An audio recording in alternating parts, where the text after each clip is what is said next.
problem. Okay. Yeah, so welcome to today's meeting. Just a reminder that it is being recorded and available on the council's website. So if we start with any apologies, please, Sam. No apologies, Chair. Thank you. And any name substitutes? No name substitutes either. Thank you. And do we have any declarations of interest today? No, perfect, thank you. And then the minutes, we've got the minutes of the meeting of the 29th of September to be approved. Is everyone happy to agree those? Agreed. Agreed. Yeah. Thank you. So if we move on to public participation. No, Chair. No, I didn't think so. Thank you. Okay, if we move on to item 5, and we've got budget scrutiny, and obviously we've got Steph here to present for us. Thank you. Thank you, Chair, and good morning, panel. And apologies to those individuals who've heard this speech more than once. And what I will try to do is make it relevant to this panel particularly.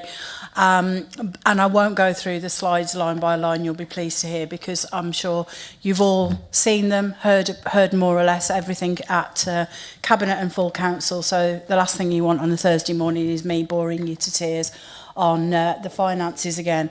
But there are a number of things that I just want to bring to the panel's attention that are slightly different to what's in the pack, mainly because decisions have been made since the publication of this pack. So what I'm going to do is I'm going to refer to the slide numbers and the page numbers to hopefully get you into the same place as me. So I'm starting on slide number, she says, bear with me, wait for it. Slide number 10, which is on your pack, page 14, and it's the slide entitled Total of Savings Identified to Date. So just to make it explicitly clear that this slide was pre the Cabinet and Council meetings of the 13th and the 15th of January. So this includes the two savings that were not approved. Firstly, the saving relevant to countryside car parking charges, which the Cabinet withdrew following conversations not only at overview and scrutiny panels, but also following conversations internally with the administration. That has been withdrawn. And secondly, the saving relevant to unavailable routes, which is for home to school transport, that was not voted through at full council on the 15th. So both those savings are not being taken forward into the budget setting process. So the slide number 10 has got a figure of 9.145. The number is now 8.945. So that's a reduction of 160,000. What we have done and will be communicated in the February report is that to offset that 160,000, we are looking to increase the reduction in the contingency. So we're not changing the bottom line for that. We've got a reduction in our corporate contingency, and we've just increased that reduction by the offsetting 160,000. So it's not making a major difference to the bottom line. So the next thing that I just really wanted to focus on a little bit is the position on the section 114, which is on my slide number 16 and page 20 of your pack. It's the slide with the two boxes with the colours on. If you've printed in colour, if you've printed in black and white, you probably can't see the words. And I just wanted to just make it really clear, a local authority, a county council cannot go bankrupt. There's a lot of press at the moment about councils and potential bankruptcy notices. It's not legally possible for a local authority to go bankrupt, but what local authorities can do is run out of cash and run out of the ability to balance budgets. But what central government do is they look to the local authority to try and sort themselves out. And if they can't sort themselves out, i.e. they can't balance a budget, they can't set a budget, they can't agree on council tax, all of the things that we're talking about, then the 114 notice basically says the government need to come in and sort it out for us. And the impact of that for a local authority is that kind of you lose control. So the things that we're going to end up doing, if that does happen, is exactly what we would be doing if it didn't happen. We'd be looking at reducing expenditure, we would be looking at stopping certain things, we'd be looking at council tax increases, exceptional financial support. All the things that we're doing now is what the government will be expecting us to do if we issued a 114 notice. The disbenefit of that is obviously they take the control away from not just officers but also members. So it's really important that we take this seriously, which we are doing as a local authority. So just those two things that I've noticed over the last couple of weeks have been taking a little bit of press that I just wanted to reiterate to the panel. And I'm sure you already know that, but I just wanted it publicly noted that you knew where we were with all of this. So what I'm going to do now then is I am going to move on to the section that's relevant to adult social care and wellbeing, which is from slide 18. So the normal quarterly update to Scrutiny is on the current financial year, which I am doing here in that slide 18. So what's called P8 2025-26 forecast outturn shows adults has got slightly worse from the Q2 position. So this is broadly in and around the end of November position, has got slightly worse in adult social care in the areas particularly relating to placements. And the placements itself is currently overspending by around 11 million, and this is due to placement numbers being higher than budgeted for. This time last year, our placement numbers were, at the end of the financial year and the last quarter, our placement number growth was less than 1%. What we're seeing this year is 2.4%. We budgeted for 2%, last year 1%, so we budgeted for 2%, so we felt that that was sufficient based on last year's growth. But what we've seen is that placement increases have happened towards the beginning of the financial year, and normally what you tend to find is there's a little bit of a dip during the summer and then it starts to gradually grow up again. So if you can imagine an S curve, it tends to grow a little bit in the sort of tail end of the winter, April, May time, then it kind of drops in the summer, grows again during the colder times and towards the Christmas period, and then it drops again at this sort of time in the year. So it kind of does a bit of an S curve. What we've noticed in this financial year is that we started at a high rate, so that the dip didn't quite happen, and it kind of started the financial year quite high numbers. So what that means is you normally tend to find people come in later in the year, so the impact in that year is lower because they're in care for less of the year.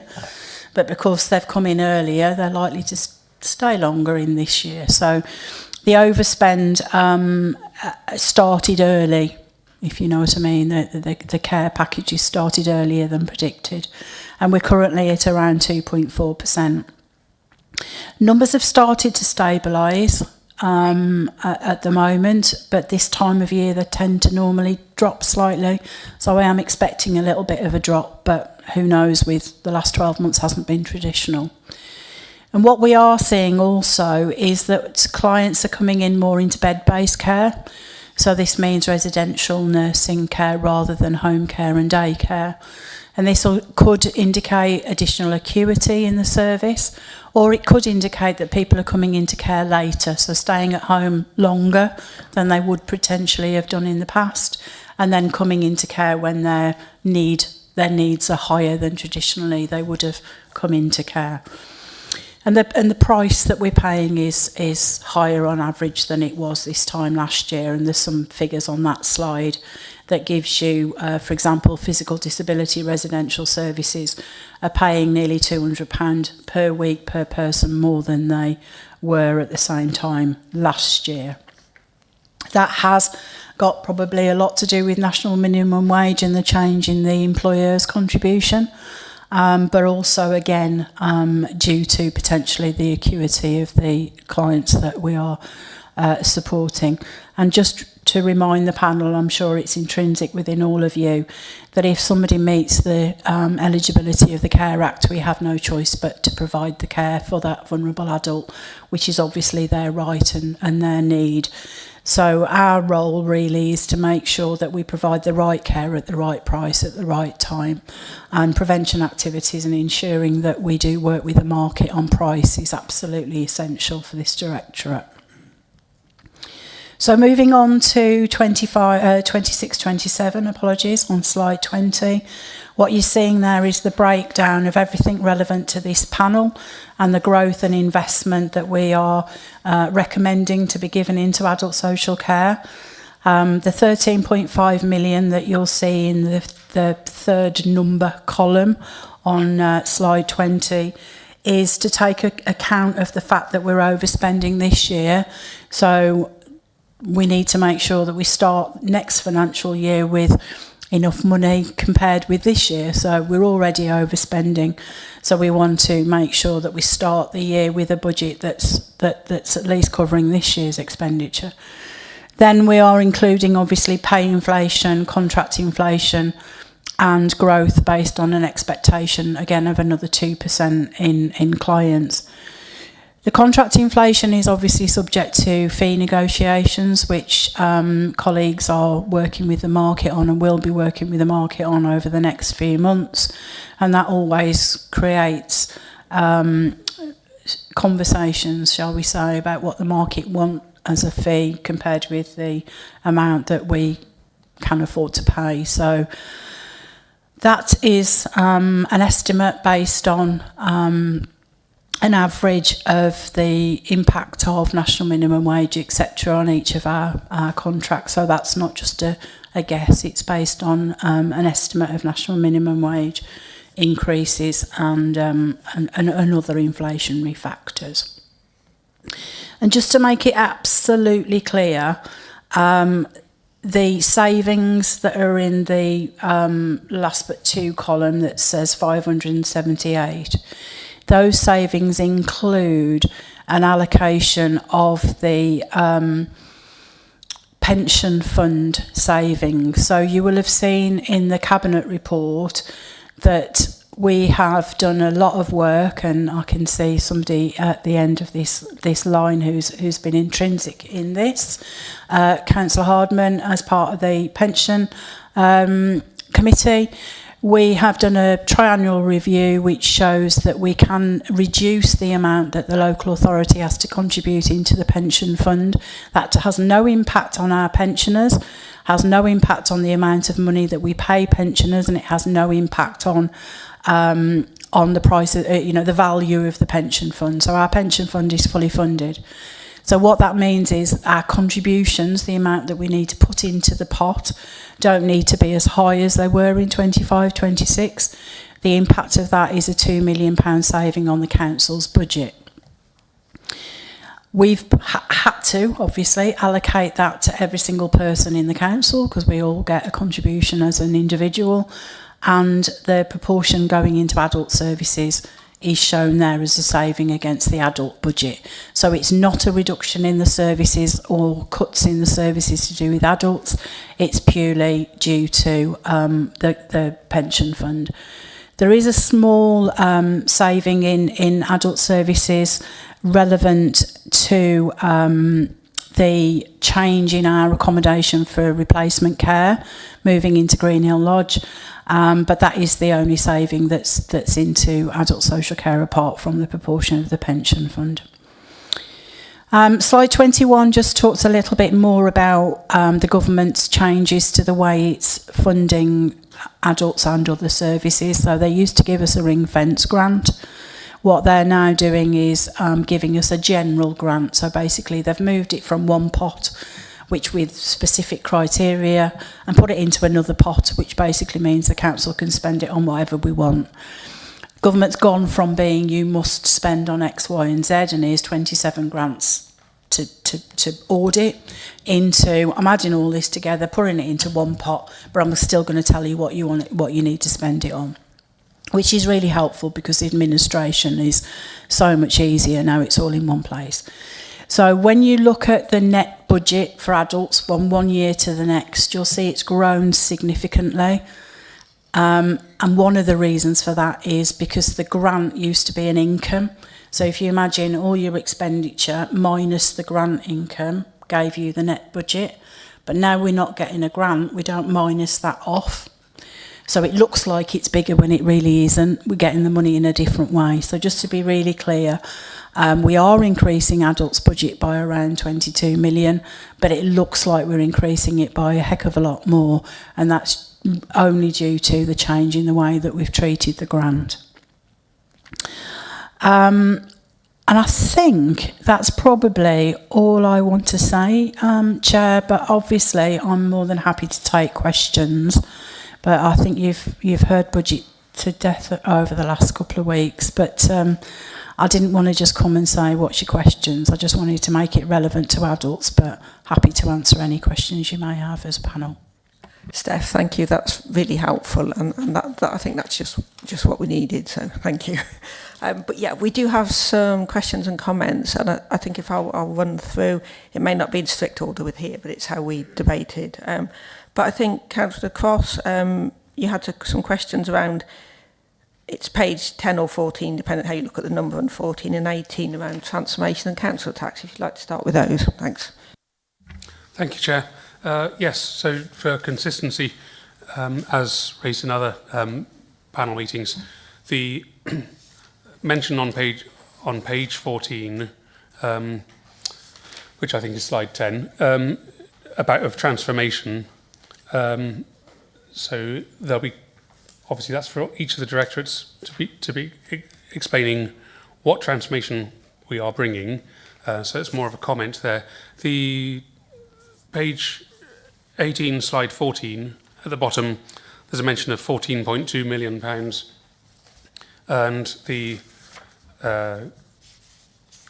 point there to make is that perhaps we should change the word by to in, so that the £14.2 million is what we would have received if we had put council tax up in past years.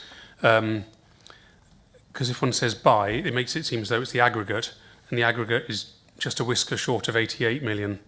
So just a comment on that as well. Thank you. I think, Steph, would you like to come back on that? And obviously this paper's been published and we're sort of nearly at the end of scrutiny, etc. Thank you. Yeah, I'll take those in reverse order. Absolutely take your point, the grammar on that paragraph. What I was meaning by 2026, 27, it's not 14.2 million now, but I guess you're absolutely right. By or in, I take you very valid point that in was probably a better word. And going back onto the transformation, there's a number of things that all the directors are looking at the moment, some of which are already in train. So particularly in the children's panel, we've heard Councillor Bowen talking about the transformation of foster care, changing in the way that we deliver and support our foster carers by increasing fees and support training and information, advice and guidance to foster carers, which is looking at trying to get more children supported internal foster carers rather than agency foster carers, but also as an alternative to agency residential. We're also looking at ways that we can effectively use AI, for example. And I'll give a very, very simple example. You can go from the sublime to the ridiculous with AI. What we're doing at the moment is looking at the very simple ways that we can use it to inform and decrease the time we spend doing things. So, for example, a really key example, yesterday I had a 42-page document which I read, and I thought, well, I need to communicate this to my teams. I'm going to have to summarise it. And I thought, how on earth am I going to summarise a 42-page document? It's going to do my head in. But Copilot did it for me in 1 minute, and it was absolutely perfect. Having read the document, I knew it had picked up the right things. You have to be careful with these things that they don't miss the salient points. But using that sort of technology will obviously saved me 2 hours, which meant I could do other things. However, the main areas that we are looking at is an overall council transformation plan, and we're just finalising the draft of the proof of concept document, which basically says this is what we're going to do, do you agree with it document. And that will come out as part of the 5th of February Cabinet report. So I've said this at a couple of panels already. It's a little bit like when you go to the cinema and you see the Coming Soon trailer. So if I can ask you to bear with us for a week, the Cabinet report is being published by this time next week. The Cabinet report should be live. And that has an appendix within it with the draft transformation plan. So if I can ask, sort of your forgiveness and ask you to wait a week and read the document when it's published next week, I'd be grateful. Steph, thank you. And I think a lot of us, that was a big overriding issue. But obviously, and it's not your responsibility, it's member-led. So you... Yeah, so, thank you. Okay, so shall we... Councillor Morris, thank you. Thank you. So apologies, I had to nip out for a while. But I believe a question's been raised about page 18, where you talk about if the council had increased the council tax. I don't believe that line is relevant at all or should even be in the document, because decisions are made at the relevant time in each council. And if the council's not in a bad position, then they would not take more money from the residents. Yeah, it would only be fair to freeze. So I just don't think that is an applicable line to have in a public statement.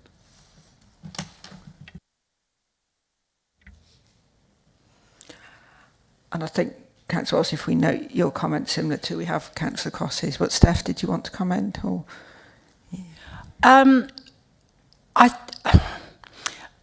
everybody's entitled to their opinion, and I don't agree or disagree, it's a statement. All we're trying to do with that is say that we are below the average. If we are considering an increase in council tax above 5%, that we haven't done it in the past to the maximum. So it was trying to give a statement that basically says we're not in the position where we've increased it by the maximum every single year for the last 20 years and we want to do it higher than the maximum now. It's trying to say, well, we haven't done it by the maximum in the past. But I'll leave it at that, because obviously it's an opinion. We all come from our own opinions. I think it just could be phrased in a more positive way or better way. Thank you. Take your point. thank you, Councillor Ross. And I think Councillor Ball, you've got... Thank you, Chair. While I do agree that, of course, the statements can be phrased better, but transparency to our residents is also key. So the messages, I don't think there is anything wrong in this message, but so I would say transparency is very important as well. Thank you. Okay, and thank you, Councillor Pingree. Doesn't mean anything.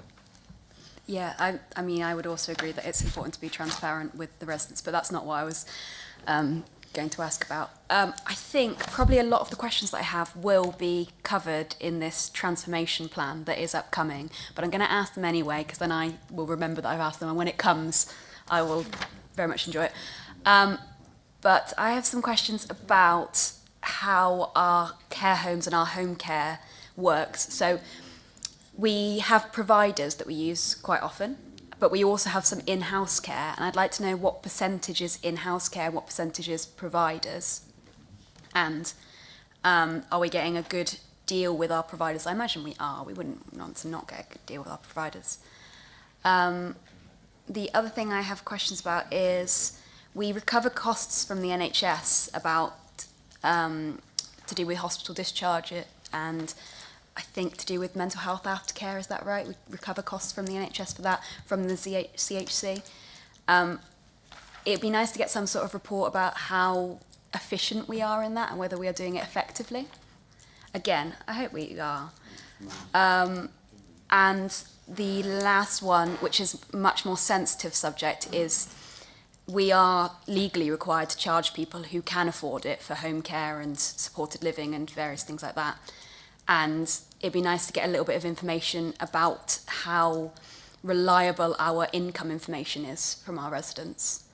And again, much more sensitive, how good we are at debt recovery. But I think those are much bigger issues that probably need some time to come back to. Thank you, Councillor Plunkett. I think just in terms of, take your first point, in terms of, I wouldn't be able to give you the exact percentage of in-house service against external sort of service provision, other than to say the vast majority of social care is delivered by the private independent sector. We do have our own in-house service for example, domiciliary care, which is effectively around the rehabilitation of people either transitioning from hospital or where there is a breakdown in the community and people need to get back on their feet. What I can say, regionally at least, we've probably got one of the best services that there is in the region in relation to, we sometimes call it Pathway 1 or reablement. So I can come back to you with the exact percentage in terms of what's in-house and what is external, but the vast majority of social care is delivered in the external market. In point 2, in terms of your comments around continued healthcare and the sort of joint funded arena really and how well we are at that, I suppose just very quickly there are probably 3 areas that we have joint funding in relation to, or either single funding sometimes for CHC with the Integrated Care Board. That's around continued healthcare.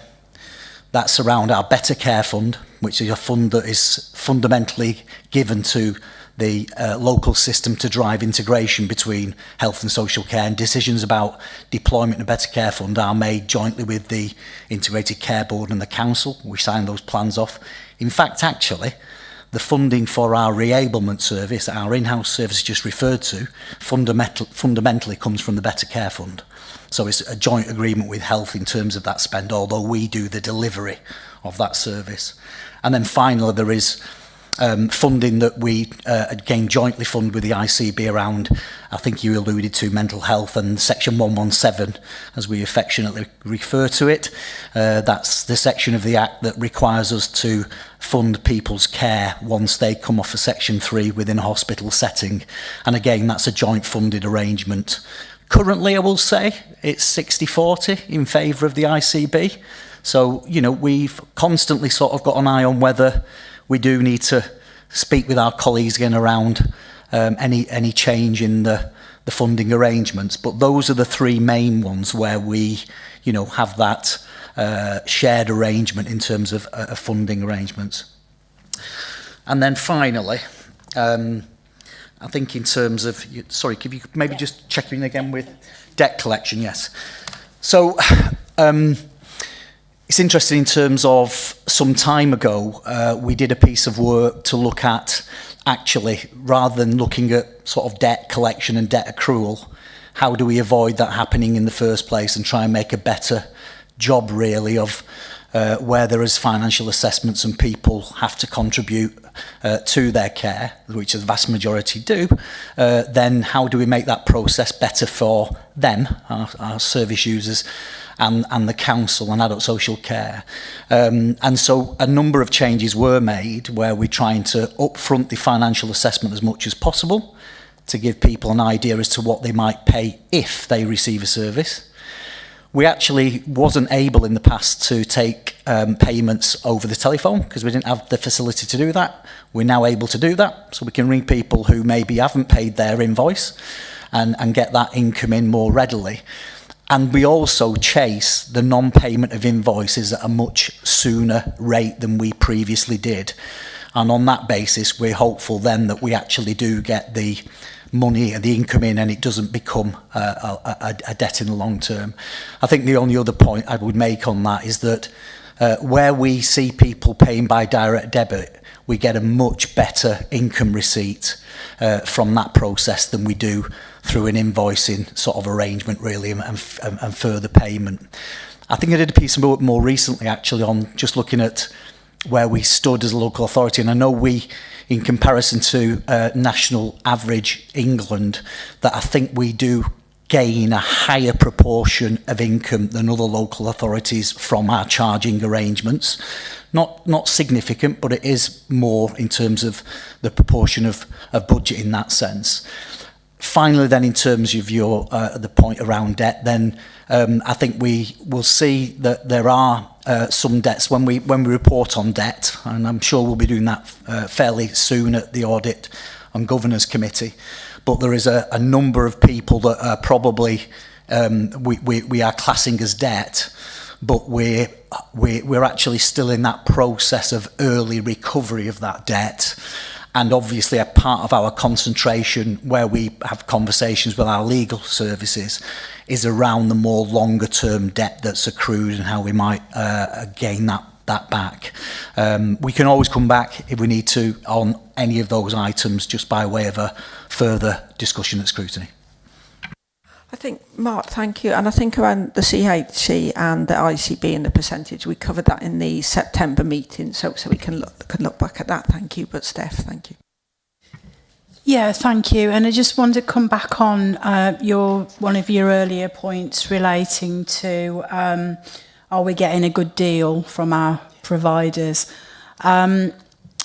A couple of the teams that Mark mentioned, the brokerage team, which is basically the negotiation team, the team that actually buys the packages, so is one of my teams. So Kerry's service will identify what needs to be purchased, what type of care and how many hours.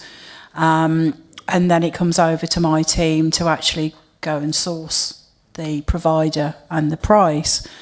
And I have to say, my team are very, very good at negotiating, and they're obviously finance driven, but we make sure that the homes are of the right type of home. We don't make a judgment on what type of home. That's obviously a social care decision. But once we know what type of home we need to buy from, my team will do the negotiations with the providers. And just looking at residential and nursing so far this year, so in the first 3 quarters of this year, my team have avoided over £500,000 worth of costs by negotiating with those providers. So they don't just get what they ask for. We do negotiate and make. They're quite a tigerish team to try and get good value for money. And the other area that the team have worked very closely with Mark's team to get a joint benefit is where we've got individuals who have direct payment. So this is money that we pay people to purchase or provide their own care. And we often have cases where people have got a large bank balance of money that we've provided to them. And our view then is, well, if they're getting a large bank balance, why aren't they spending it? And the first issue is, are they providing themselves with the care that they really need? That's the first statement. Why aren't they spending their money on their care? So we'll refer that back to the social care teams just to do a review to make sure that they are having the care that they need. And they're not, sort of making themselves worse, if you know what I mean, by just keeping the money in their account.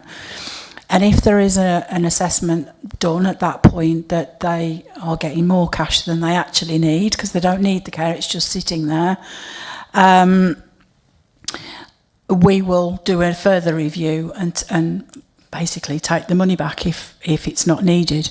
And so far this financial year, that's just over 1.1 million of money that we've taken back rather than sitting in clients' accounts. But what we have done again is reviewed the care plan to make sure, because obviously what we don't want is a vulnerable adult having money in their bank and not having any care. So some of them will have had their care kind of, I suppose, taken back into local authority provision because they're not capable to providing it to themselves. But we always do all of this with obviously the needs of the client being foremost in our minds. So I can kind of tell you that we are quite tigerish, I suppose, where we are dealing with providers, but we do ultimately do all of this with the needs of the person foremost in our heads. And just want to draw your attention to the information on slide 18. The provider line on slide 18 is all internal. So that 11 million spend on provider services is all of our internal services. The rest of the spend, as Mark said, is done in conjunction with the NHS and ourselves with the external market and the provision of staff. So we do have 11 million of our budget that's spent on provider services, but I couldn't tell you how many clients that is. I can just tell you the pound sign. Thank you. I think, Mark, did you want to, and then Councillor Shaw? Thank you, Chair. Councillor Pingate, in terms of that comment as well around, do we get the best out of our market, if you like, in that sense, then from a use of resources report that's probably a year behind usually, that's commissioned by Local Government Association and ADAS nationally, then I know that in Worcestershire, for older people per head of population, we probably spend £300 per placement less than the England average in that sense. So maybe that gives you some sense of where we're at with that particular marketplace. I would say, though, as well, that probably that has been part of the success, if that is success, in terms of that lower spend has been in relation to some of the frameworks we have around older people services, arguably as a result of some over-provision in the older people's market. So, there's more, perhaps, room for negotiation on that basis. Where we probably do see pressures is in our adults of working age, so the 18 to 64 age range. Whilst actually, ironically, we still benchmark against the England average, there or thereabouts, in terms of our adults of working age. My finance will tell us that, though, that's where we have seen the significant increases in terms of the percentage increase that we're paying now as opposed to what we was paying potentially last year, and so that will be a focus for us going forward in terms of how do we better perhaps manage that market. What we have to also acknowledge, though, is that there is a complexity in that marketplace and perhaps less provision, which, if you're using that sort of market forces, supply and demand sort of approach, then it's perhaps a little more difficult to get to the place that we might want to be. Thank you. And Councillor Shaw, thank you. Thank you. Good morning, everyone. Thank you, Steph. You've actually answered one of my questions. I had a question on direct payments and about how we know that we are giving the appropriate amount and that it's being spent correctly and everything. So thanks for answering that. The other question piggybacks a bit on what Councillor Pingree said, has asked, and it's people go through a financial assessment when their care is determined and they see how much they can contribute or if they can pay for it all. How often is that reviewed? Because people's circumstances do change. People might win the lottery, for instance, or they might have a property where rental income has also increased. And when there is a difference in the cost between the original procurement and what we're asking residents to pay, and there's been an increased cost, are we picking up that cost, or are we able to pass that cost on to the user? Thank you. Thanks, a great question. They are reviewed annually. It's another one of my teams that does that service. So anything with a pound sign, I deal with it on my side. Anything that needs a social care assessment, the experts to my right deal with it. So we do work collectively, but my service provides the financial assessment. So what there is there's kind of an online calculator that that's available to people first and foremost. So if people are going to be requesting care or thinking about asking the local authority to support them with care, there's a sort of online calculator they can go on first of all and put all their details in and say, well, is it worth going to the local authority, or am I going to end up paying it all myself anyway? So there's a pre-assessment. If an individual decides to come to us for care, we will do a detailed financial assessment, and that will also include getting information from the DWP, from their bank. We do a proper full assessment, obviously with the client's permission, because we need to make sure that what they're telling us is correct, and then they haven't got a bank account with 7 million in it and they're not telling us about it. Or equally, what we do is signpost them to the DWP for benefits advice. So if we feel that they are seem to have the criteria that could get further support through benefits, either council tax benefit or housing benefit or any other care type benefit, we will signpost them to the relevant benefits agency to maximise the benefit for them, as well as ultimately for the local authority to be able to gain more cash, but again with the benefit in the client's perspective. If we foresee it, there's things that trigger sometimes that a review might need to be done sooner rather than a year, and the team are quite astute to looking and checking and thinking something doesn't quite look right here, especially if the benefit rates change or there seems to be a change in circumstance for that particular individual. So we do a review annually, but we reserve the right to review earlier if we feel we need to, both for the client's benefit ultimately and for ours. If the price increases, the answer is it depends. So if the client is a full payer, so if they pay for 100% of their fees and the fee price goes up, if their assessment says that they can afford to pay the increase, they'll get charged the increase. If they're at the cap of how much they can afford to pay, then obviously we pick up the additional cost. So we will review all the clients' contributions annually, again when when the fees are increased.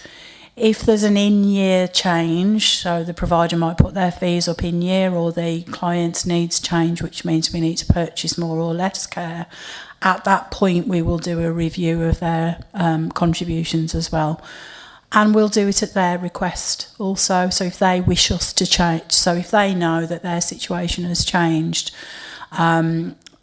usually because their situation has got worse financially, they will ask us to reassess them. So the simple answer is it depends, but we will always do ultimately what's right for the individual, but with the pound signs of the county council also in mind. Thank you, Mark. And Chair and Councillor Shaw, if I could just maybe add to what Steph has already given information on there.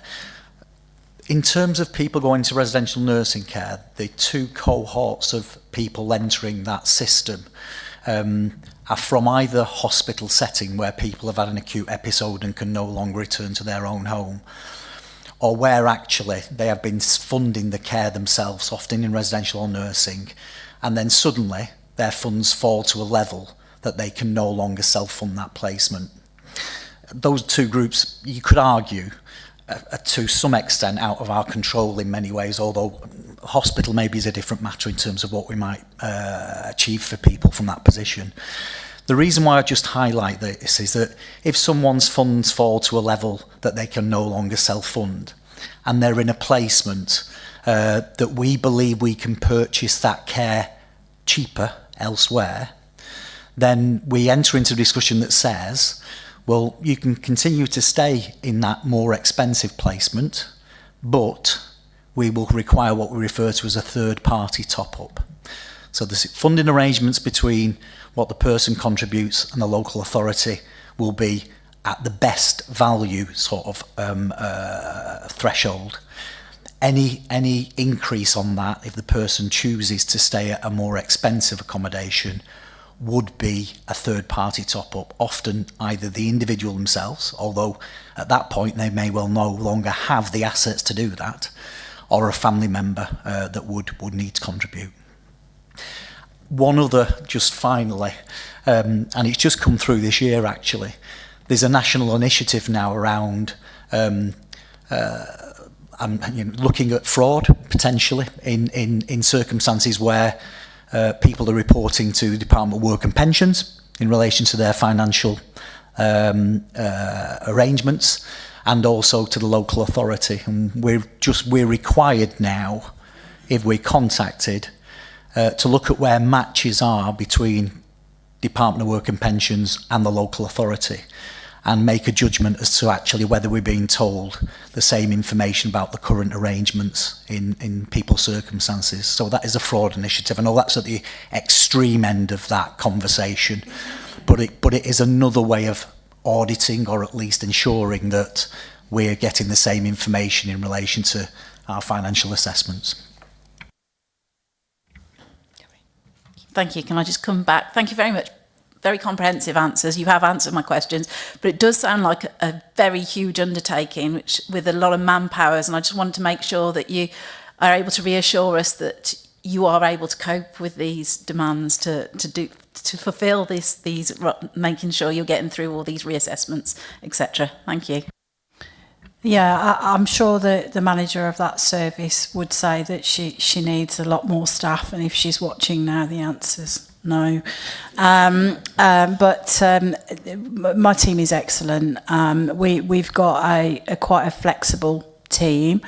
So I've got people who are multi-skilled. So if I've got a particular demand in one area of my team, I can bring people flex across.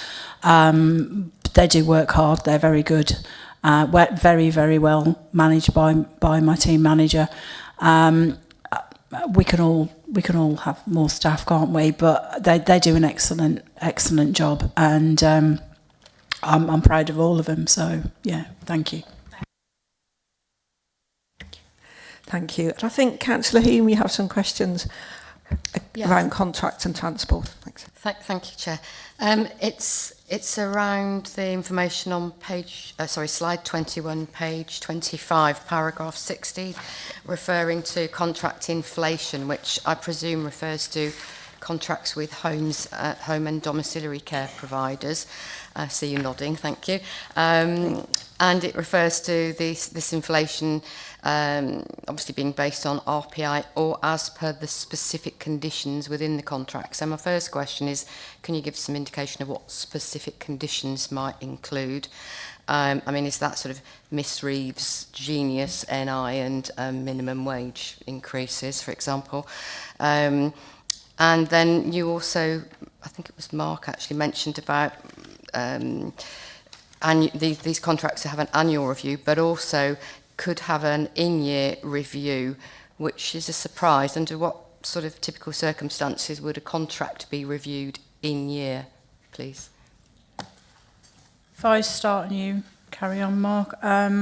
Contract inflation is based on, normally, with contracts, whatever the contract says that we've signed up to. So some contracts could have an RPI, CPI increase. Some contracts could have a zero increase. A number of our public health contracts, for example, are flatlined, as in there is no inflation in them, and that's what's built into the contract. The majority of the care home fee increases are subject to the conversations I mentioned earlier on, which is the fee negotiation conversations, which takes place any time now. We'll be talking with the market on what the market needs compared with what we can afford, and there's a negotiation on a market level, depending on whether they're domiciliary care, residential care. have individual fee negotiations at times. So there could be a change in legislation or a change in the way that the home's operating, that the home will then come to us and say, this has happened, we need to negotiate fees, and then the commissioning team does that negotiation on behalf of the local authority. So again, it's one of those questions that hasn't really got a very easy answer, and it depends on the contract that we've got. We've also got within that figure, the contract inflation figure for adult services, our contracts with the our NHS providers. So the Health and Care Trust, we contract with them, so there'll be different contract inflation factors built into that contract. So again, there's a multitude of different rates and inflation factors within those contracts. But I'll pass on to Mark, who manages the commissioning side of contract negotiation. Yeah, thank you. Councillor Hume, in terms of the negotiations around fee uplifts, contract uplifts, that is fundamentally a requirement of our Care Act responsibilities 2014.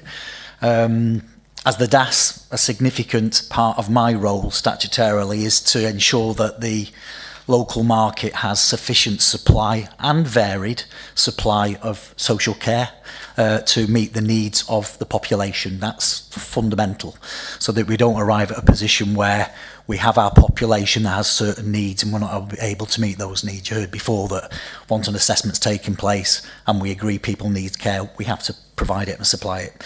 So that's fundamental, and the whole negotiation around fees, which Steph's alluded to, which is taking place now really with our provider market in readiness for 2026-2017, again is a requirement for us to do that. And we try, wherever possible, to agree the rates, whether that's the hourly rate for domiciliary care, whether it's the weekly rate for a residential or nursing care placement.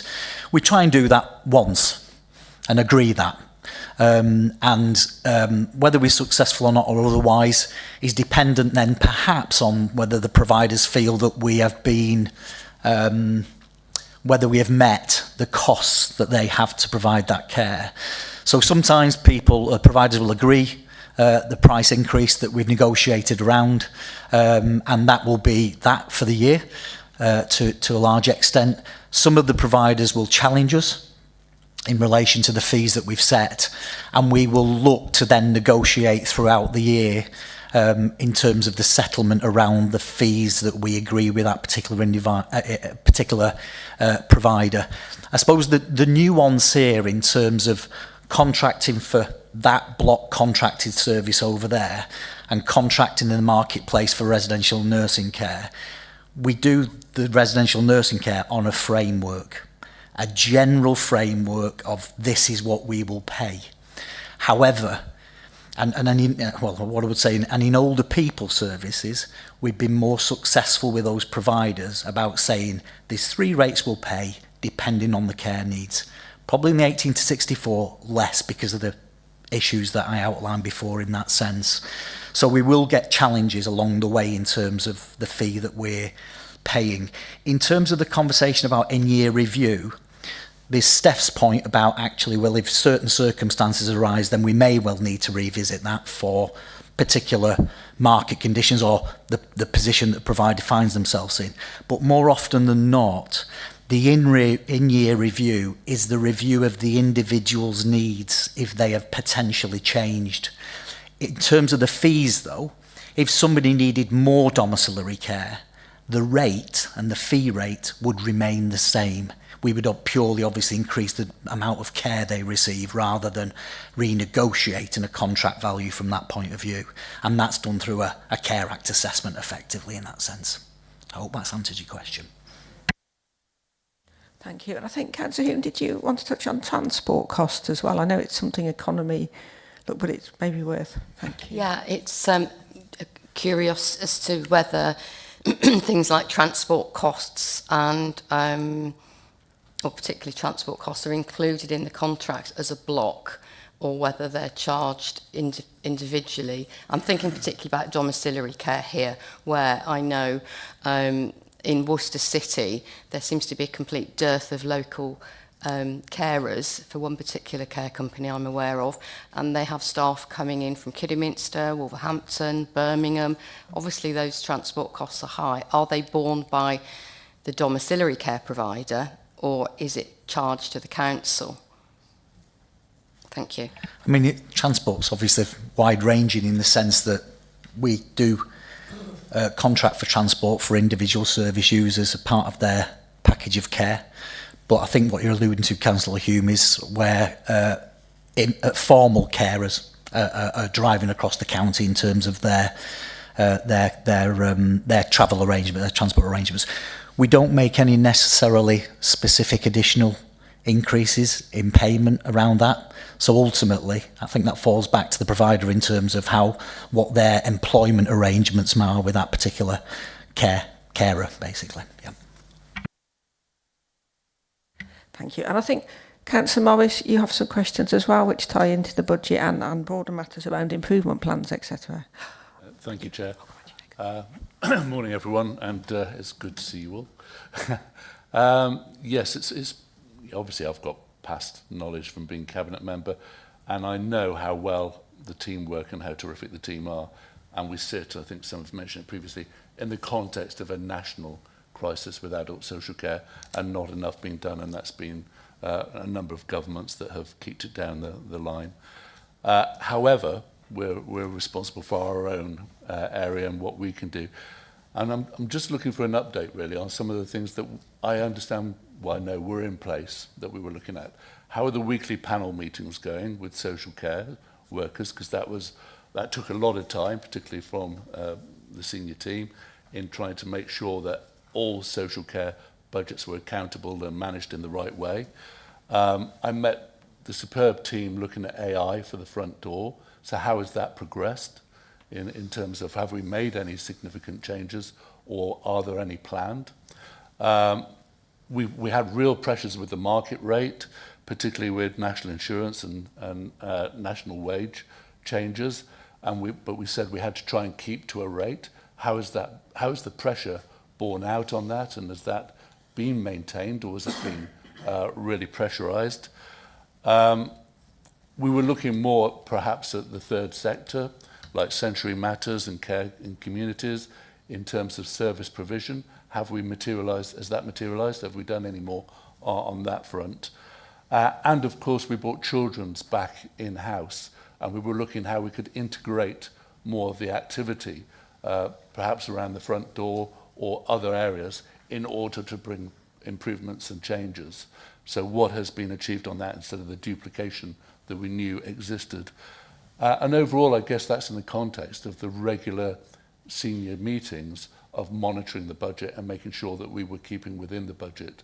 And when are we pressing the alerts so that as a council, those matters can be addressed if they're not within the budget?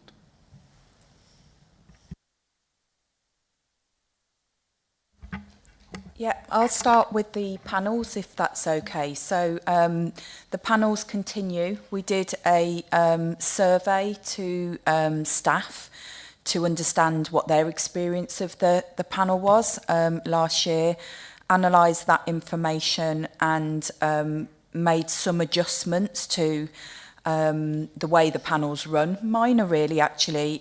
Feedback in general was that it was really positive, and it was positive to have the senior support and oversight and management of some of the risks that are associated with managing the financial position and the amount of care and support, and some of those really difficult decisions to move people under choice of accommodation guidance, which is what Mark was referring to, where we will do a risk assessment to understand if actually we can safely move an individual from one care home to another based on best value costs. So really positive in terms of the introduction of the area team panel, which is those over 65s and physical disabilities that previously hadn't had a panel. So that continues. It's attended by senior officers, operational, commissioning and finance. that work together to get really, really good outcomes. And Steph alluded to that earlier in terms of trying to get the best outcome for the individual, but also the financial purse, and having the brokers there understanding some of the complexities around those decisions, and then being able to have those direct conversations absolutely shows that we are negotiating much better rates, particularly for self-funding pickups. So absolutely that continues. We're committed to running those weekly. The Learning Disability and Mental Health panel has been in situ for a number of years. Mark attended for approximately 12 months to have that oversight, given the pressures we see within those budget areas, and I'm now attending, having kind of had assurance in terms of the area team panel, so my focus is now on the Learning Disability and Mental Health panel, because they do run side by side the same morning.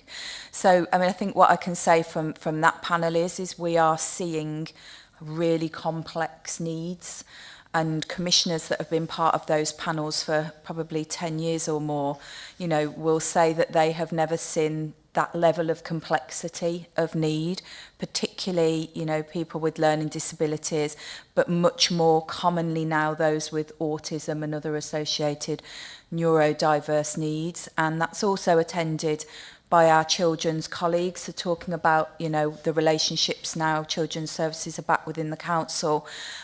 We also have the group manager from Children's, and we will talk about those young people coming through, what their current costs are in children's services, what our plan of action is as they reach adulthood, and how we will be looking at reducing those services and looking within the market for alternatives. And we have the commissioners on that panel as well, so they've got that forward view of some of those needs of people that are coming through, particularly housing related needs, and what we need to be looking at in terms of commissioning. So those continue. I'd say they absolutely supportive, good use of resources, although they are resource heavy. You made the point earlier in terms of all this work is resource heavy, because actually we're working on a individual case by case basis at that level, adjusting assessments, social workers having to go back and negotiate with providers, for example, over proposals for the amount of one-to-one care that they're suggesting an individual is going to require within a supported living placement, for example. There is further transformation work ahead, so I'm about to look at public health funding. We've already been successful running a pilot with some public health funding in the neurodiversity service for adults, in which we're seeing some green shoots very quickly through support worker hours rather than social work hours, in reducing daycare provision, as we've seen quite a spike in that. So we're also going to look at whether we could get some additional therapy, so occupational therapy input for individuals with learning disabilities and neurodiverse needs who are coming through into adulthood quite often with some quite challenging behaviours. And that can be very difficult, certainly for the continuation of support within the family setting. So we're seeing quite a lot of sort of 18, 19-year-olds where the family home is no longer an option, and therefore we have to look at general housing, which quite often can't meet that level of need and complexity, and therefore that is placing increased pressure on the supported living market and the options for those individuals. So lots of work around that. It takes additional resource quite often to get some of these kind of short-term initiatives over the line and to understand what impact that has. So certainly we can update more on that once we've develop some of those initiatives. And just yesterday we had a leadership meeting to look at some of the intelligence we've got around supported living, the needs of the individual and what we've got in the market, and some proposals between commissioning and operational colleagues to start to shape some of that, which may then deliver some savings and certainly good outcomes for people. So and then the other panel that we haven't mentioned but links in to the previous conversations was we've had the continuation of the debt panel for over 12 months now, which was also one of the areas of focus, and the numbers coming through to debt panel now are significantly lower, where we've got historic debt and we need to then agree between, it's attended between legal services, we'll have solicitors there, operational services, and determine the benefit of chasing historical debt the ability to discharge our Care Act duties or not, based on non-payment of fees, and then we will agree kind of how we're going to manage that debt going forward off the back of that. So that's also been quite successful. Yeah, just to pick... Sorry, because it's relevant to Kerry, but I know we've got social workers doing some of the debt collection, and I know that wasn't very popular. Is that being successful, and are we continuing with that?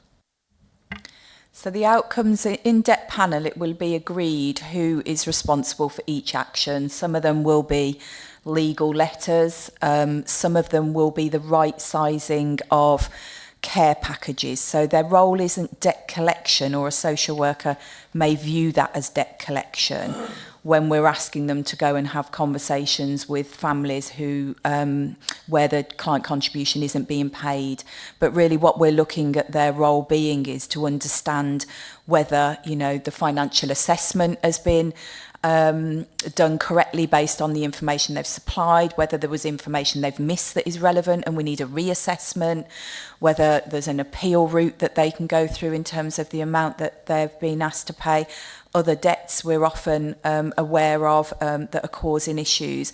And then we're also asking social workers to right-size packages. So whilst we have to continue to meet Care Act duties when people don't pay their fees, we don't have to provide, I describe it to them as perhaps the gold standard service, so all the areas of eligibility, but we have to keep them safe. So there's a difficult conversation quite often around what would be the bare minimum that we could provide to keep people safe, and then in effect you're discharging the other areas because there's an intended non-payment going forward into the future. So yes, it does feel to social workers that these are roles around debt, but actually the skill set is to understand and gather more information about that and then report back so the panel can ascertain exactly what that individual set of circumstances is. That's good. That's a good answer, I think. And it's about the relationship, isn't it? So they're in a position where they can help.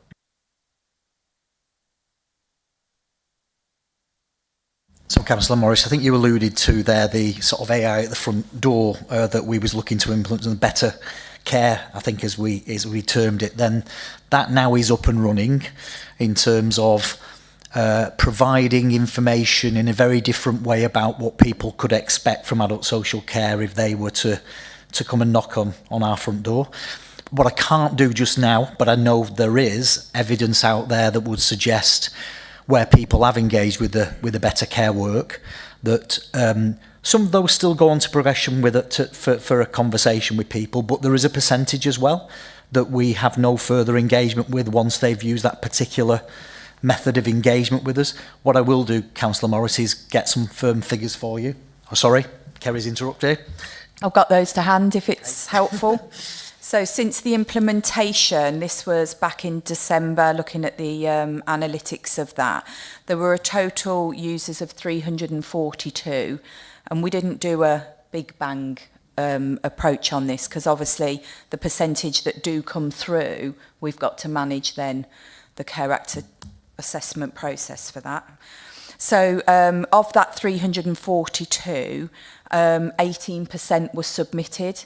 So what that's telling us is that the 82% that weren't submitted, information was received, and we've got the analytics on all of those Care Act domains, and the signposting that they accessed met the need at that point in time, rather than then coming through to the service to either have those strength-based conversations at the front door or through to social work teams for Care Act assessments to determine that. So it's not vast numbers compared to the numbers that come through the front door, but what we have seen month on month is that they're gradually growing.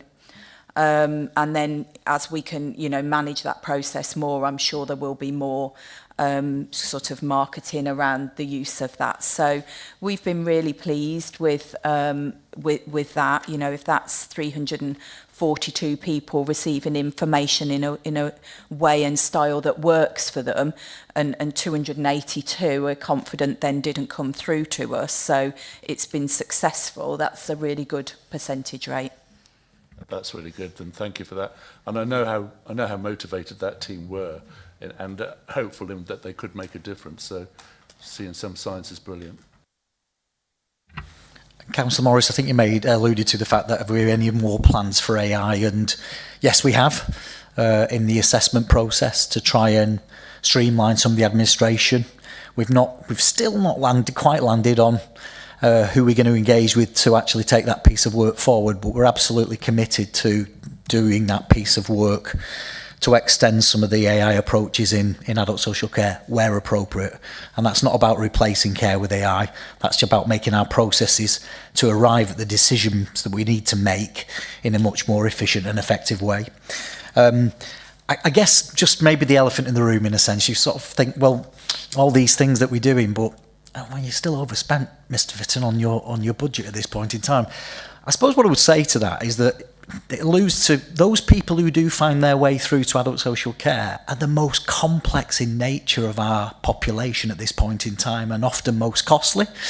So while we're doing all these things to actually, as Kerry's just highlighted there, 82% of people passing through that particular part of the service don't go on to require any adult social care at that point in time. I suppose there's two things. Those people, as I say, that find their way through the most complex, potentially most costly. If a greater proportion of those people weren't, for want of a better phrase, turned around at that front door, then that is yet further pressure potentially on the budget situation. So I think this is probably a demonstration of two things. We're doing everything we can to sort of reduce that demand wherever possible. I think if you look to the fact that the outturn of budget for last year in terms of numbers, as Steph has already alluded to, was less than 1%. That for me is phenomenal. And I would argue I'd like to see any other local authority in the country that were able to hold it at that point. But inevitably as well, how long you can delay the need for more complex care is where I think then it gets challenged. We can delay it 1 year, but maybe the next year it comes back again, I suppose, in that sense. So I suppose that's what I would say in an honest answer to the elephant in the room, or why you're overspending if you're doing all this activity. But I think it just demonstrates we potentially could be in a much worse position if we didn't take the actions that we're taking at this point in time. In terms of your question, Councillor Morris, in relation to the percentage rates, then I think we do well at agreeing the rates, particularly with domiciliary care, at the start of the year and holding them to the hourly rate that we commission.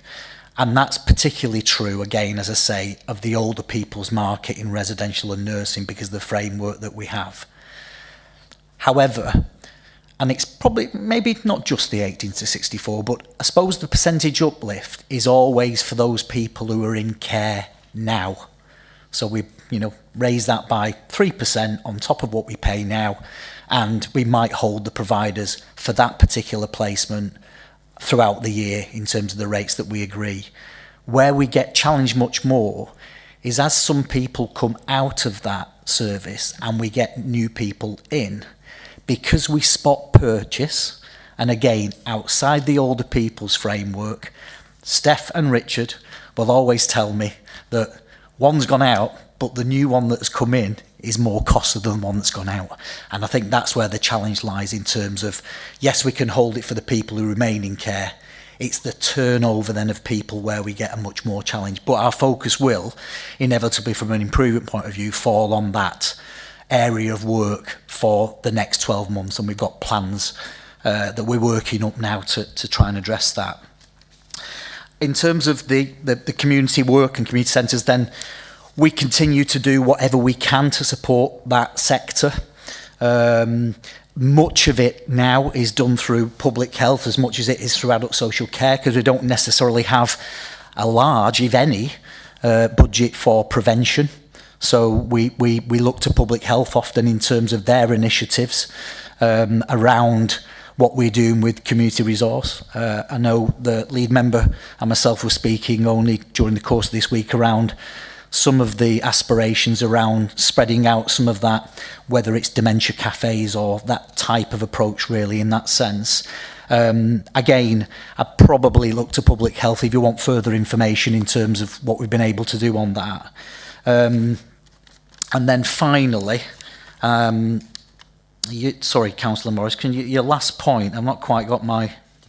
I think you've answered a lot of them between yourself and Kerry. But there is the integration with children's services as well. Yes. Bringing children's services back in-house from Worcestershire Children's First. We were looking at potentially trying to make some benefits with integrating some, not all can be because they're dedicated services, but some that overran, particularly in the process areas, to try and streamline the operation. Have we made any success there? I will be transparent, as you know I always will be in that sense, Councillor Morris. Then I think there's been probably slow progress at the moment because of the agenda that we've had throughout this year in relation to trying to make greater inroads into where the joint working might take place. However, whilst I'm being critical there, I think we have looked to and had some successes around the transition part of the world. There's still challenges, there's still improvements we want to make. Again, that is our focus now in readiness for next year in terms of, again, how do we still make improvements around that to plan at a much earlier stage, particularly around transitions. And again, I don't know if Kerry wants to mention anything around that, but that is our focus for next 12 months going forward. And I've only just agreed within the last week with Adam Johnston, the Director of Children's Services, that we will do a very specific piece of work in the next couple of months to have a plan in place as to how we're going to jointly implement some of those changes into the next 12 months. Okay, appreciate that. And I know that the ethos within the team is continuous improvement and try to bring changes. And I know both of you and Rebecca get very involved to try and bring those changes too. But I think you outlined at the start, Kerry, that the cases coming in are much more complex and much more difficult. And that's where we probably need to focus, isn't it? It's the out of area, it's the care that we need to be putting in, the 24/7, the 3-4 carers that go into support. That they're the, you know, we need to provide that service, obviously, but that's the one that the ones that really bring the cost in terms of the service overall. So I don't know whether we're focusing in that area in the future. Sorry, go on, I'll let Kerry. Some of those people, we've got to determine their eligibility for continuing healthcare and work through whether actually they are council responsibility and ultimately Care Act eligible. Now, we bought the paper in September. We talked about some of the challenges that we've had around continuing healthcare and joint funding arrangements, and I think it would be fair to say they continue, and we have seen cost pressures coming through to the local authority where people are no longer eligible for their continuing healthcare funding or their joint funding packages, and we are in conversations with the ICB in relation to that, and also that kind of runs through that transitions from children's services into adulthood, consideration of continuing healthcare at a much earlier stage. And I know the staff will stay. I'm like a stuck record in the learning disability and mental health panel around continuing healthcare and the transitions cases, really ensuring that actually if someone's behaviour's challenged to an extent that they're requiring 3 or 4 carers and thousands of pounds worth of care, then actually, you know, we must then push through those processes and through the dispute processes with the ICB if we don't believe we've got the outcome that the individual should. So yes, you're absolutely right. The focus needs to be on those really high cost ones, and the action that we've taken, and I think we might have 3 members of staff in the 5 posts, is to employ some specific continuing healthcare social workers, which back in 22, I think it was, but don't quote me, 21, 22, we had a team of specialist social workers that focused on continuing healthcare, but through some of our savings plans and additional duties, particularly around autism, we had to repurpose those posts. So we're starting with a small number, and we've got a lead working through continuing healthcare and joint funding arrangements with our partners so that we can have the most because it's resource intensive, the most streamlined process that we can with the right outcomes as quickly as possible for individuals. So we're just starting with that. They've come into post in January, some starting in February. And actually what we'll be looking at is that kind of invest to save evidence, you know, what having those bespoke social workers, what outcomes does that deliver for people, what financially does that save the local authority, is it reducing the costs that we're adopting, or actually are people no longer requiring health funding because their needs are no longer primary health needs. And if that's the case, then it's back to Care Act duties. And our position is making sure we're getting the best value.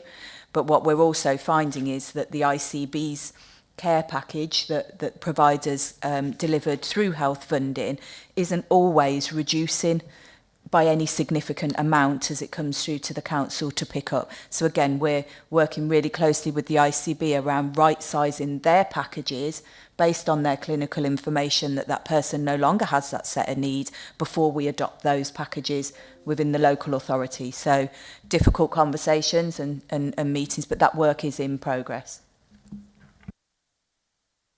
Well done, brilliant, thank you. Thank you. I think Councillor Cleary, did you have a question or a comment? Thank you.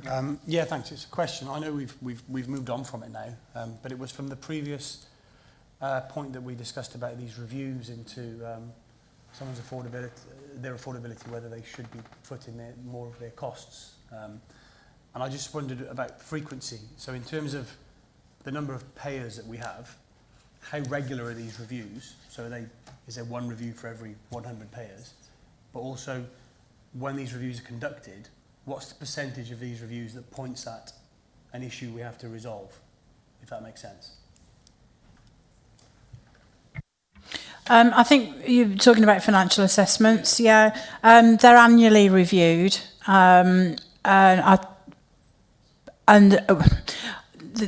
Going back to my previous answer, each of our clients who pay have an annual review. If there's a need for a review within that year, for whatever reason, benefits change, the client asks us to review it, we feel that something looks like a review's needed, you know, with the spidey senses tell us to go and have a look, we reserve the right to review more than once a year. And as for the percentages that change, I don't know the answer to that question. It's just part of the daily job. If they need to change, it's done. We might have a reassessment, as in we'll go through again, and if their situations are changed, we will reassess.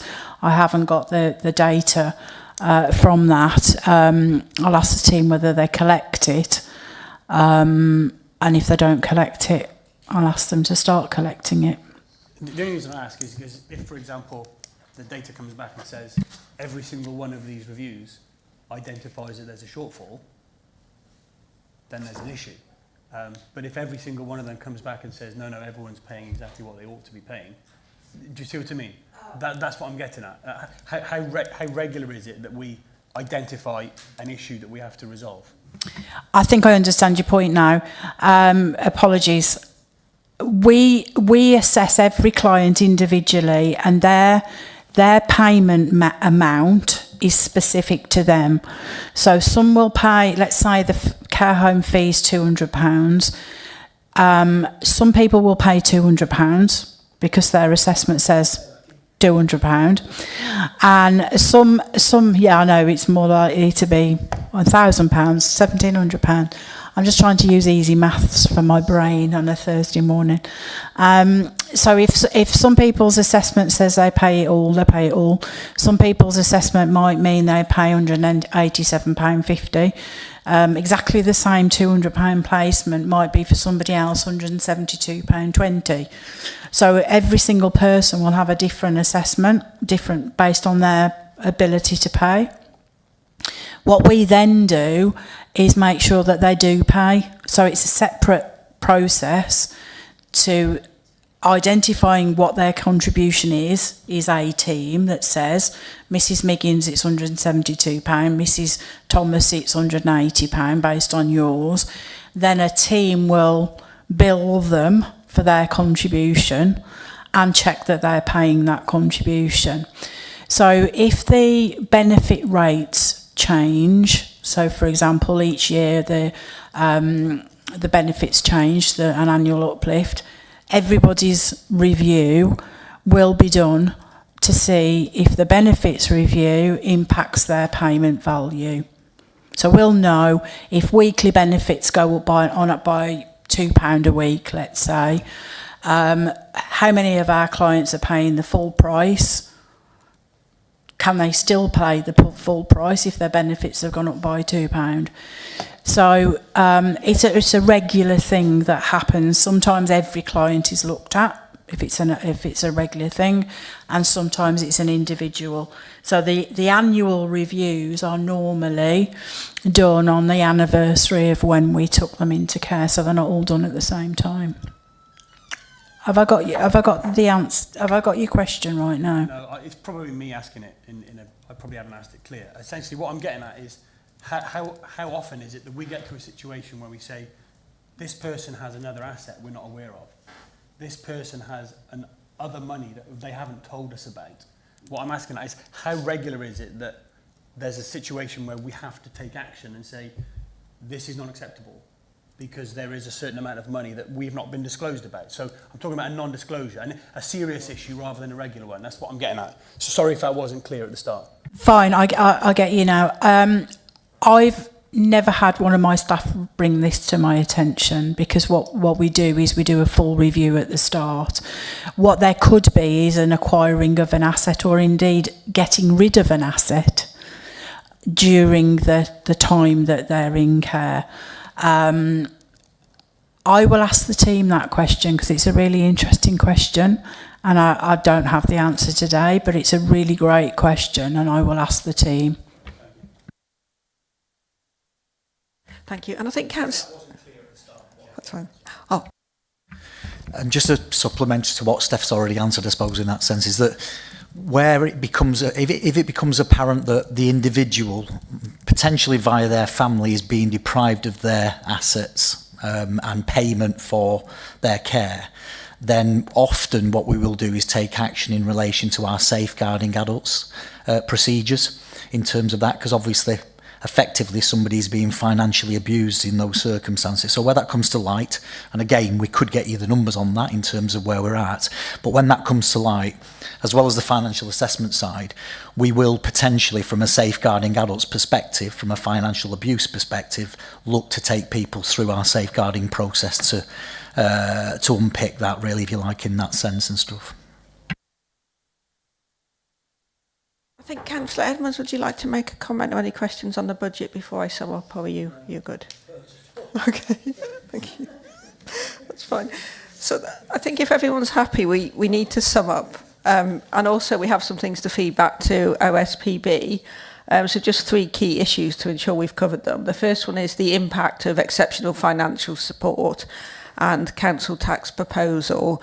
So obviously we're looking to plug the funding gap by, it was 71.9 million, but that may have changed slightly. And if we do that, if we draw down on that money, we borrow it, and we have to pay it back with an interest rate. So I guess everyone's aware of that, and if anyone has any comments on that.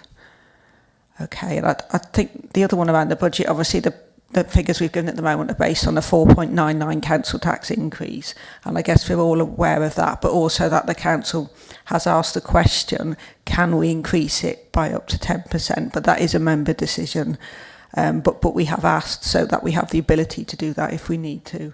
But if anyone's got any comments on that. Okay, but we're all aware of it. Oh, yeah. Councillor Shaw, thanks. Yeah, I would just come in with that. When we look at page sorry, I think it's 18. No, page 23, slide 19. Looking at the increase in average weekly placement costs, I think it's obvious here that the percentage increases are much higher than what we could have ever achieve in council tax increases. And I think we need to be aware of that also we're not finding the savings to plug that gap currently. So it will come back to that transformational plan, obviously, that we've got to wait on. But I think it's important for us to note that there is a significant difference between the increases and what we can achieve in bringing income in. Thank you. Councillor Shaw, thank you. And I think along that note, and obviously we've got the paper coming to Cabinet, because when we look at any further savings opportunities which the panels would wish the Cabinet to consider, but I guess at this stage, bearing in mind the Cabinet paper early February, we're content to wait for that as a panel, or maybe not content, but we will wait. Now we know it's imminent, because I think with adult social care as well, just to sum up with, obviously we're making savings with the replacement care at Greenhill Lodge, but that had kind of already been baked in, and that was our only thing. So do very much look forward to a plan and where we're going from there. Thank you. Chair, I suppose it won't be there in terms of the revenue savings in that sense, but in terms of the change around Greenhill Lodge, it does also potentially release some capital receipt for us going forwards as well, which is a separate conversation in terms of revenue capital budget, but just to make that point in that sense. Please, and I think just before as we were going through the meeting, Sam's picked up on some points for us around the budget. So if she just runs through and we check we're all happy for them to go to OSPB, then I think we're done with the budget. Thanks. These are in no particular order and shout up if you agree or disagree. So there's the acknowledgement of the decisions of council regarding parking at Worcester Woods and the withdrawal of home to school transport on available routes that weren't agreed. So the savings identified now are 8.945 million. The adult services position have a net forecast overspend of 9.9 million, which is a slightly worsening position since Q2. And this is to do with placements overspending by 11.4 million and a 2.4% increase in the number of placements since March. I think the panel acknowledges that the services that are supporting adult services are the most complex and costly care requirements of the population, and that the service will redirect demand where it is possible. There's been an increase in bed-based care, either due to acuity or residents staying at home longer. Prices are higher than average than last year. The panel was reminded of the eligibility of the Care Act, and that's to provide care if it's needed. Chair, you've already mentioned Greenhill Lodge and the savings from the pension fund. You've already mentioned the transformation plan that's awaited for the 5th of Feb Cabinet report. And then there was quite a discussion and understanding gained, I think, by the panel about the process for provider market fee negotiation, how residents pay for care, how the financial assessment and review process works, and a discussion around direct payments, the reviews, if the monies weren't being used, and how reassessments would take place. Then we went on to discuss the high-cost complex care packages, including the negotiations with the ICB regarding continuing health care, where appropriate, and then the final point you made, Councillor Shaw, about the cost of placements not keeping pace with the council tax increases. So do members have anything further that they'd wish to add?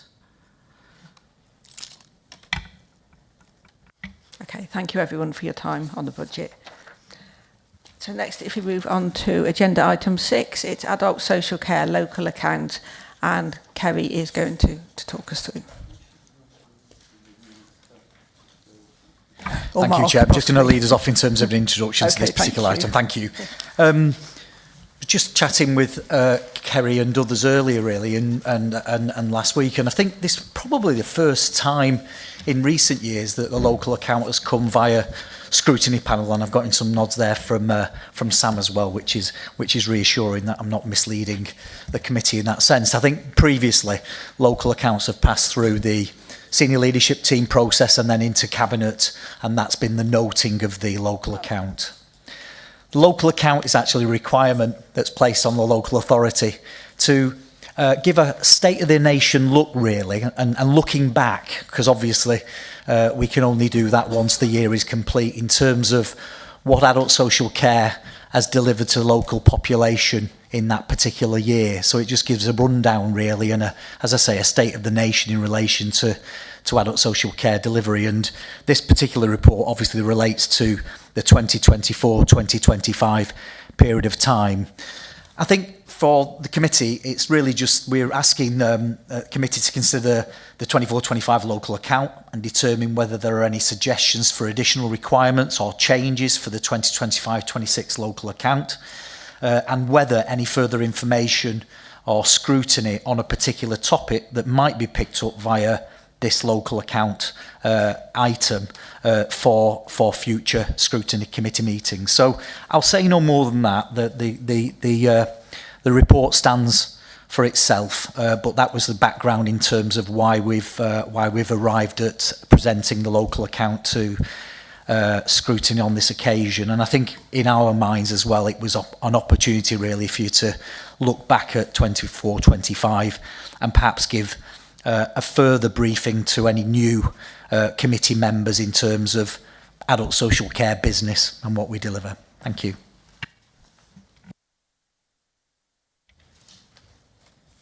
Thank you. I think if I can hand over to Kerry. Or did you not anything further? No, sorry, it's just in my notes.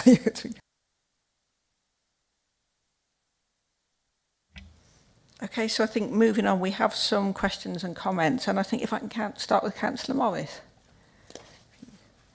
Thank you, Chair. Yeah, I think this probably covers some of my time as well, but so it's brilliant. But my comment overall, it is a good report, and I love the case studies because they really bring the whole thing to life and show the great value and work that is done.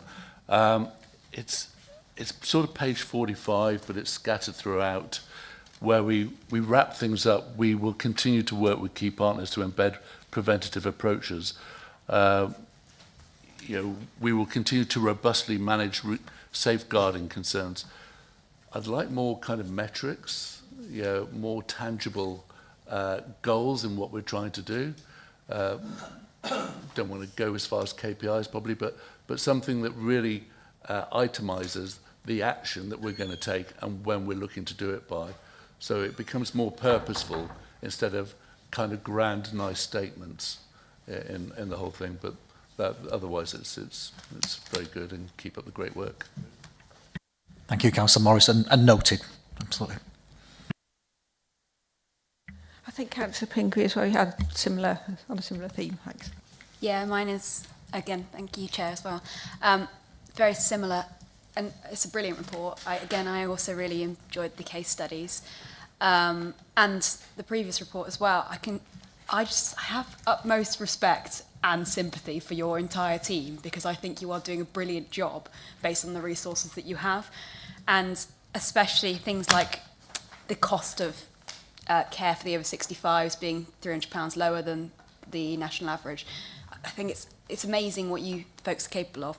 You've got 3 key priorities to focus on to support people in this report, which is reducing loneliness and social isolation, living life well, which I think is to do with keeping people living independently within their own homes, and providing good quality advice, guidance and information. And my question is, what system-wide approaches do we have for these key priorities? What are we doing across the board that is, say, helping people reduce loneliness? So I think in terms of that particular key priority, then fundamental to our partnership work, and again, I go back to an earlier comment, is with public health in terms of that. What I could probably do is if I could come back to you, Councillor Pingree, in terms of just giving you some concrete examples of that and where that work takes place currently. We had a conversation only last week, really, in terms of prevention. I think we've got some initiatives in adult social care, but they're still funded by public health, but also joint initiatives with public health that maybe they lead on but should impact on social care and the need for social care in that sense. So I will come back to you with some concrete examples of that, if that's so okay from that point of view on that particular priority. But yeah, that's that one. I suppose then in terms of your other priorities, did you want to... I was just going to say, in relation to that, it would probably be really useful if we put on the forward plan the progress on the delivery plan of the early intervention and prevention strategy, and also the adult social care strategy, because that's where these three priorities sit. So then behind that is a delivery plan.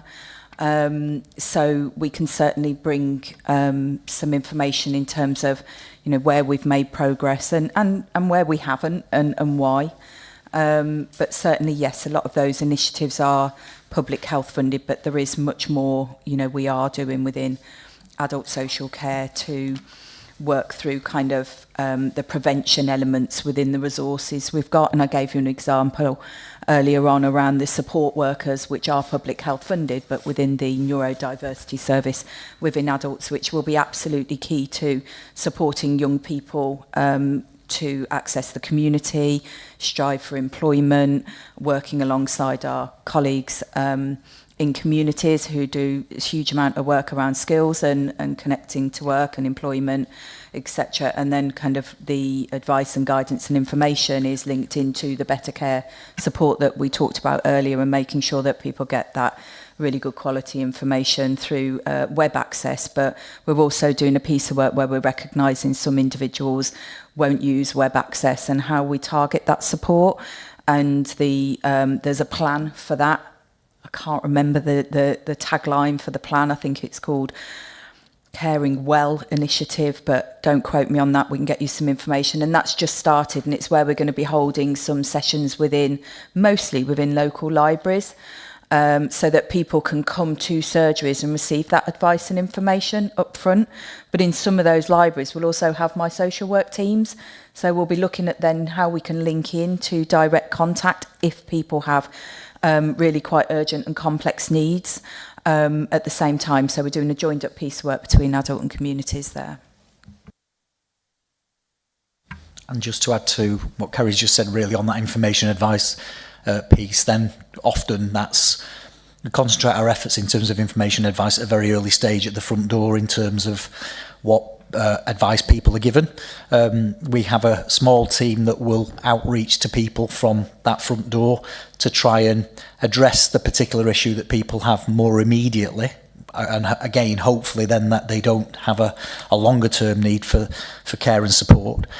What's interesting, I think we've had an initial feedback on our carers survey. So there's a survey that takes place with informal carers, that's our loved ones, if you like, in that sense, but our sons, daughters, partners that provide care and support. 4 out of the 5 indicators, we've made improvements in the percentage that we've achieved in those different areas. Again, we can always share with you what those areas was. The reason why I raise it is the one area that we haven't made an improvement in is where carers believe they've got sufficient information about services. Now, I suppose what we're exploring, because sometimes these surveys can be a bit, open to interpretation.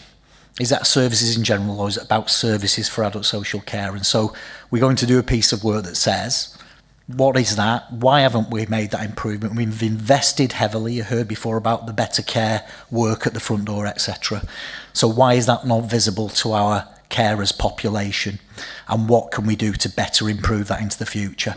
So just being transparent again in relation to the specific around informal carers, What we're being told at the moment by our population is we haven't quite got that right in terms of access to that information. So we'll now do some work to try and understand that more fully and how we might impact that part of the service to make it better. Thank you, Chair. I think just to mention the task team as well, but it does come out in the local account, the task team, but the targeted adult support. But they work so closely with the front door, and they support some of the early dementia signs and isolation. And I think maybe we could draw more attention to that in terms of some of the local accountants, some of the work we do. We're also looking at a piece of work with the task team and the reablement and how we can most effectively use those resources. We think there are some things that reablement will do that actually might better fit with task and vice versa. So we've got a workshop coming up because, as you know, that is a very small resource. It is our really only prevention resource that we have direct access to in adult social care. Just to correct myself from earlier on, so it's called Living Life Well is the events that we're planning. So the first one's planned for spring. It will be a public wellbeing and lifestyle fair. It will have health and wellness stalls, workshops around digital literacy, active ageing, financial planning, all the local networks, communities, voluntary agencies. There'll be some keynote speakers for people around ageing positively and how you can stay connected, appointments with our advisors, and more. So some really good events that we're looking at holding quarterly around that living well priority within the prevention strategy. So we're really excited about those.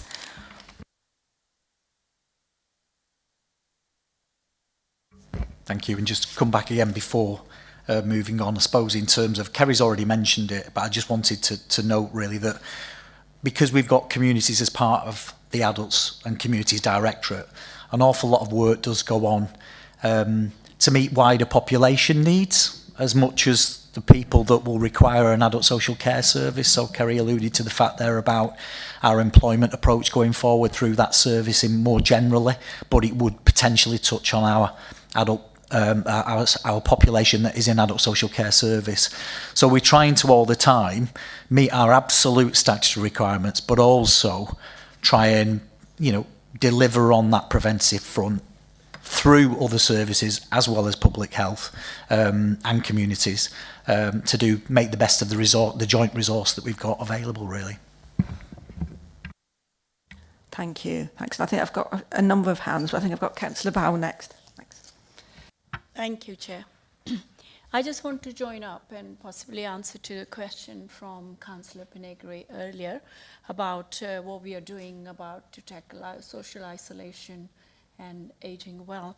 So adult social care is, of course, working closely about our Healthy Worcestershire project. So we've got 30 sessions running around across the county, and that mainly looks at, for the residents to come together, join these sessions, and also to tackle isolation. They come, they engage with each other, interact, and also do exercises there with the physios for the joint mobility, for falls prevention. So these are the things which Healthy Worcestershire is doing to tackle social isolation. Family hubs is another thing you've already mentioned.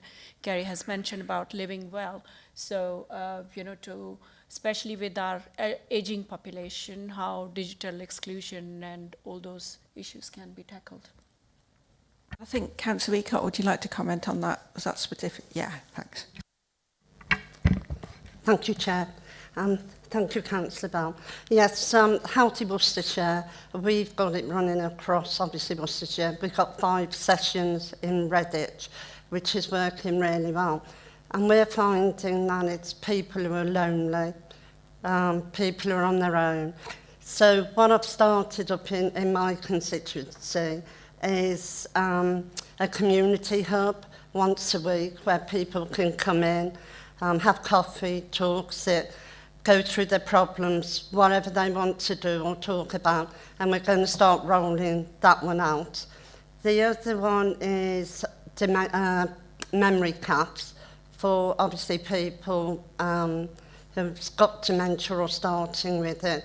Back in December, I was invited by Councillor Shaw to a family party for families who've got residents or loved ones with dementia, and it was a lovely afternoon, and you wouldn't have known who was who because everybody, that community spirit was absolutely lovely. Which is, I'm going to see the lady involved and hopefully start rolling something similar out across our community. The other thing I want to talk about is loneliness. I was an unpaid carer for 16 years to, obviously, my late husband. I was lucky because I've got a big family network around me, but other people aren't that lucky, and they sit in their house day after day on their own, looking at four walls. And what I'm trying to do out there is to try and bring volunteers in. I'm in with Age UK anyway, but use other voluntary sectors where we can stop people who just sit there looking at the television all day, and get people back out in the community who are able to be able to meet people and make new friends and not just sit at home. Loneliness is a real problem across the county, and we had a meeting with Professor Keith Brown on loneliness and safeguarding, which we're going to have a cross-party meeting. So hopefully that will happen fairly soon, and we can all discuss loneliness and obviously safeguarding with... That's good news to hear. Yeah, thank you. Thanks. I think I've got next. I've got Councillor Cleary next. Thanks. Thanks, Chair. Yeah, the report is really uplifting, thank you, for the most part. But there's one thing I wanted to highlight on page 13, which was the safeguarding page, where it says that 100% of people have fully achieved or partially achieved their outcomes, which looks like a fantastic number. But it also looks like a clever way of not telling us about the partially achieved outcomes, which implies outcomes that were not achieved. And when this is relating to safeguarding, I'd rather see that split up. So I want to see who's fully achieved their outcomes and who has partly achieved their outcomes, because this is about safeguarding. So really, two figures there would have been useful for me. And if you've got those, could you tell me them now, please? Yeah, I haven't got the figures to hand, so it's something that we'll have to provide. These outcomes are set by the individual, so they are the personal hopes and achievements through safeguarding support. And sometimes they may not be achievable as we go through those processes or safeguarding inquiries. So yes, we can split them out, but there'll be a multitude of reasons why you would have they would be recorded as partially met. Because, for example, an investigation might not have the outcome that the individual had hoped for, and therefore that would be based on the evidence that we've received, and they may then rate that as partially rather than fully met. So yes, we can provide the figures, but there'll be a multitude of reasons that are very much linked to the individual's view. What this is demonstrating is that engagement through making safeguarding personal with individuals and making sure that we're having those conversations after we've completed safeguarding concerns and inquiries in terms of what's your view on whether those outcomes have been met, and hence we're really proud of the figures that we've put in the report. Yeah, it's by no means a criticism, I'm not saying that. It's just that these outcomes are the thoughts of the persons who we're trying to safeguard. That's why I want to see the figure in there. Just, Chair, sorry, just a point of clarity as well, just in terms of, so if we go back a few years now, I guess, in that sense, then the whole making safeguarding everybody's business, the former report to that actually was saying, I think it was actually, just come to mind, it was the no secret sort of report that came out at the time, because number of years ago, sorts of issues around the adult population weren't as visible as they are perhaps now. And as we progress through that journey of saying we do need to establish adult safeguarding boards and processes and systems to investigate under Section 42, etc., there was a sense that we used to always get to the end of an investigation and it was, have we substantiated the allegation? Is it unsubstantiated? Etc., really. And there was a sense that, yeah, but sort of, so what?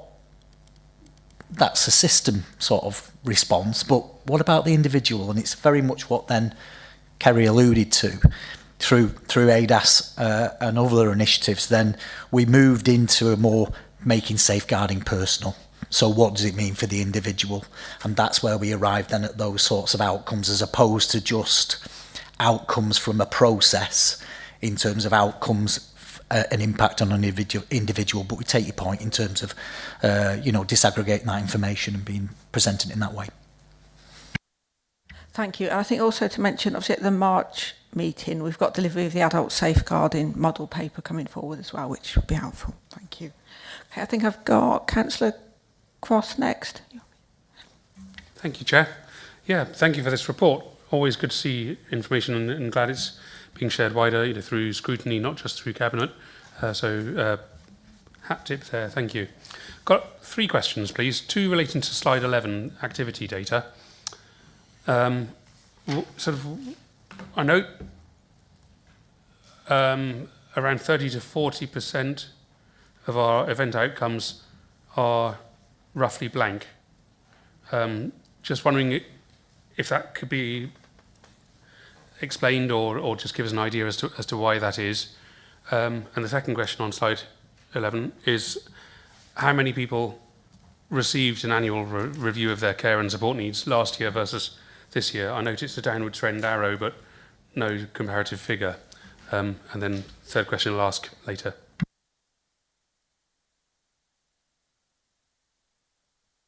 Sorry, Councillor Kloss, can you just ask you to clarify that first question again in terms of... Sure. So on slide 11, yep.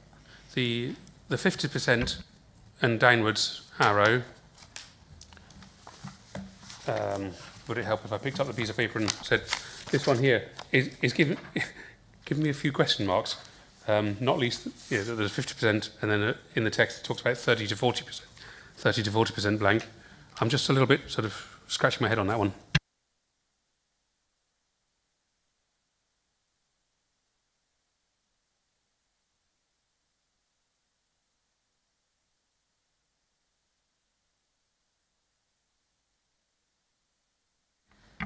I think we're going to have to come back to you on that point because we haven't got our data person with us today. So we'll certainly have a look at that. And if there are any, if there are need to expand on it so that it will change the words, then we're not at publication yet. So we've put off publication to come here. So that will be really useful. But if we can come back and explain that. Just looking at the review data as we speak. So it's at 78% on here, isn't it? We had previously been in around the 80% in the previous year. We have had a gradual drop year on year. I don't think we've seen that arrow go up in probably the last 18 months. And it might have gone up slightly and back down slightly, and it will still have the arrows going up and down, even if it was 0.2% change. So we've been trying to maintain review performance, but that will be at the expense quite often of resources having to be redirected for many of the reasons we've talked about today, where there is priority work for the safety of people. That might be large-scale provider concerns, care home closures, or complex cases that we need to focus on because of the costs as well as the outcome for individuals. So review performance is sitting in that sort of 78% quite consistently, but just going up and down slightly. Historically, we have reached fantastic performance measures up into the 90%, but that's certainly not been sustainable. And obviously every year we have more people receiving care and support services. So that is increasing annually, but we don't increase the resource to provide the annual reviews alongside all the unplanned reviews. So we've talked a lot about financial changes, circumstance changes, which means that we will need to do full reassessments and unplanned reviews, which means those planned annual reviews can sometimes be put on the back burner, for want of a better word, but we will always risk assess when we can't meet those, because there is a statutory requirement to deliver annual reviews every 12 months. However, I would note that when you look at the benchmarking in the region, our 78% is excellent to be sustaining at that level. We can send you, though, the previous couple of years of what the overall annual position has been on reviews. Thank you, that's very helpful information. And my next question is relating to demographics, so slide 15. Just querying, do we capture data that gives us a picture of which demographic groups in society we serve best or worst? Thank you.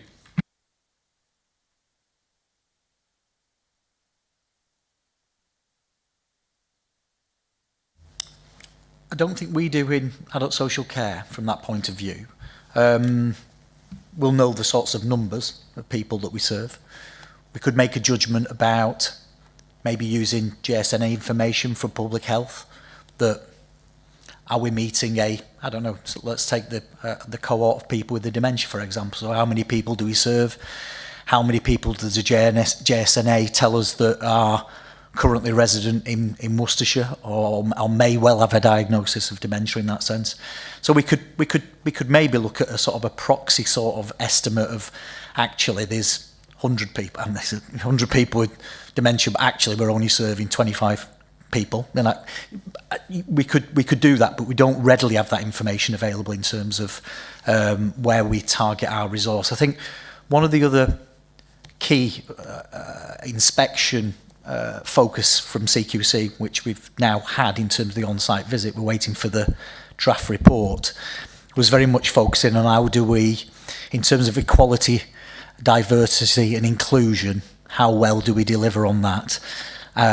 We have good examples of where, although we've got a largely white British population in Worcestershire, but there are other groups within Worcestershire that we need to sort of consider and take an alternative view on, and we can point to examples of that. But I don't think at this point in time that we've got specific indicators that will say you do really well when you're in serving that cohort, but not so well when you're serving that one. But we might be able to do some sort of proxy look at that. Yeah. Thank you. Yeah, that could be helpful. Yesterday in Corporate and Communities, we were talking about the complaints process and about how actually we don't actually capture that data, so we don't have that sort of info, which seems like it could be beneficial to have, and absolutely looking in terms of EDI, what groups, where our blindness is, that sort of thing. We don't know unless we record it, but of course, handling data appropriately. Thank you very much. No, thank you. And just one final point, Councillor Cross, in terms of the corporate ED&I policy and position, we're at the point really of review of that, and I think the first phase of that particular work was aimed at trying to understand much better the population in Worcestershire, where people in certain diverse groups lived, and then how well we were meeting those people's needs. And I think the next stage of that corporate plan would be much more about then, we know now the makeup of the population in a much more detailed way. How do we take that forward in terms of our plan around service delivery? I think Councillor Hume next, thank you. Thank you, Chair. Yeah, congratulations on the report. It was a really interesting read, actually some really illuminating information in it, I found. One question I'd like to ask that I didn't actually find reference to in the report is around what might be considered safe staffing levels for domiciliary care providers, care home providers and so on. I believe there's no statutory minimum staffing level in place, but does that mean we just leave it up to the CQC, or do we have our own views on what constitutes a safe staffing level? As I think I mentioned before, I am aware of clients, carers not turning up on numerous occasions. To me, that implies inappropriate staffing cover. Our own staffing cover is good. I think we've got a commendable staff retention rate, but that's not my concern with this question. That's my first question. If I could pick up briefly on the last point about different groups, I actually think we may be discriminating against married couples in elderly care provision. The interesting stat on slide 16 showing that we've got 14% of one-person households over 66 years of age, but not much behind, 12% are one-family households where people are over 66. That could be married couples, it could be siblings, I guess, equally. But as far as my individual investigations have turned up, I can't find any care homes that provide suitable accommodation for married couples. They don't have double bedrooms, for example. Where they may do, they expect the married couple to have one double bedroom each, or have one as a double bedroom and the other as a living room. So that's a lot of money then. I don't know why the homes are taking that sort of view. I think it's a real issue. It's a protected characteristic, marital status, and I think we're being failed by the providers with it. Thank you. Thanks, Councillor Hume. I think in terms of your first point, you're absolutely right. In terms of regulation around the care sector, whether that's domiciliary care or residential nursing, CQC won't specify the number of staff that a particular care home, for example, has to have on duty at any one point in time. What that falls back to, and this is why it's a very important role in the care sector in general, is it falls back to the registered manager of that particular facility to make a judgment at any one point in time that they have sufficient staff to meet the needs of the entire population of the care home. And that's why, if you like, there isn't that sort of sense of, well, you've got 10 people, so you need 10 staff. Because you could have 10 people that have much more significant needs than the other 10 people and actually need more than 10 staff. So the judgment falls to the registered manager to make those sorts of judgments, and can be challenged by CQC in relation to any inspection as to whether they actually are adequately meeting the care needs of the individuals at any one point in time. And that can change. That can change over time as well as the population in the care home changes. I suppose in terms of your point around our judgment in that, then we do have a quality assurance team. And where we are aware that there are issues within a care home in terms of the quality of care that people are receiving, then we will enter into quality improvement plans in relation to that particular care home. Sometimes that's jointly with CQC. So sometimes it might be CQC who uncover, for want of a better phrase, some issues that we have in particular care homes. Sometimes it might be relatives. We do some proactive visits as well from a quality assurance point of view in terms of the care homes particularly, but not exclusively. And where we do have concerns, then we have at our disposal an ability to say we will suspend making any more placements in this care home until the quality of care improves. And in certain circumstances, and there have been examples already over the last 6 months, where we and CQC aren't satisfied that the care home has the ability to make the improvements that they need to make, then often CQC will serve a notice on the home, and we will then look to provide care and support to people in a different care home, and we will effectively move people from the care home to make sure they've got sufficient care. Now, we don't do that lightly, because as we all know, any change, particularly on older population in terms of their care and support needs, can impact on them in a number of ways. But sometimes we have to act, and where we have to act, we will act swiftly and make those interventions.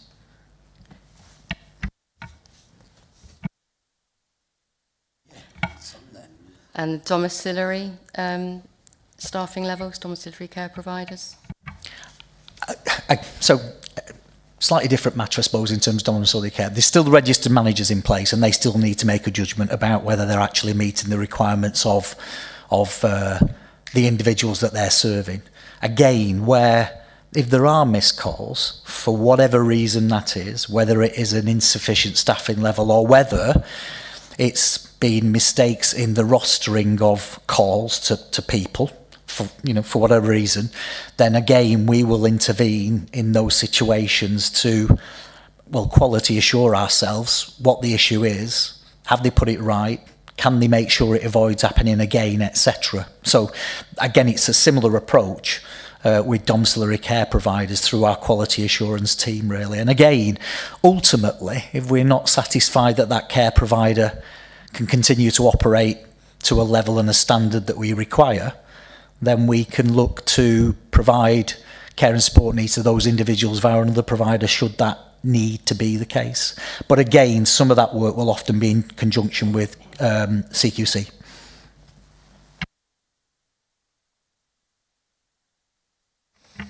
Just to provide a little bit more detail in terms of how we support, for example, married couples when care and support needs are required. It is really challenging. I think that is the honest answer. Clearly within the Care Act, we've got duties to maintain relationships and to keep people connected. And then we've got the Human Rights Act, obviously Article 8, around maintaining family life, privacy, etc. And those two absolutely, connect when we're considering the care and support planning, and particularly risk assessment around where people's care and support needs are met. So there will be individuals where we perhaps do provide more care and support within the home setting to maintain relationships than potentially it would cost us as a best value residential placement, for example. So each of those will be looked at on a case-by-case basis. And like I said, that's one area in the risk assessment when we're looking at decisions around meeting need and best value within panel that we'll often have quite a bit of discussion. And the social workers, I can absolutely guarantee you, are the best advocates for our residents when they are talking to us about why they're asking for what they're asking. One of the areas which will always be problematic is when there is a very different set of needs between a married couple.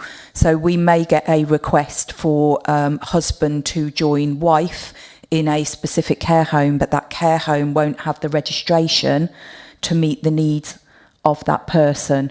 And that's really difficult, but the registration is the registration. And what we have in Worcestershire is just a small number of dual registered homes. So sometimes we will look at an individual a couple's situation and say, well, if we use this dual registered home, it's likely then that might be suitable when husband or wife is going to require care, because we already know they've got a specific set of needs. It might be dementia, it might be nursing care.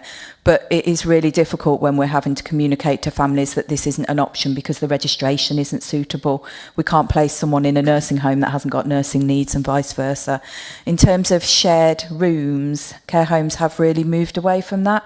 When I was a frontline social worker, there were many shared rooms available at a lower cost, and we had a banding rate for shared rooms, and for whatever reason they are few and far between now, but we will do what we can within the options available to us. So just as a bit of assurance around that. Thank you. I think Councillor Pingree, you had a follow-up. My points have been covered now, but thanks. Thank you. I think Councillor Shaw, we've got a couple of points. Thank you. Thank you. I enjoyed the report. I'm a dyslexic and I found it really easy. The layout was good, and so I want to congratulate you on that, because quite often things are presented to us as dyslexics and they're really very hard to work your way through. So that's a positive.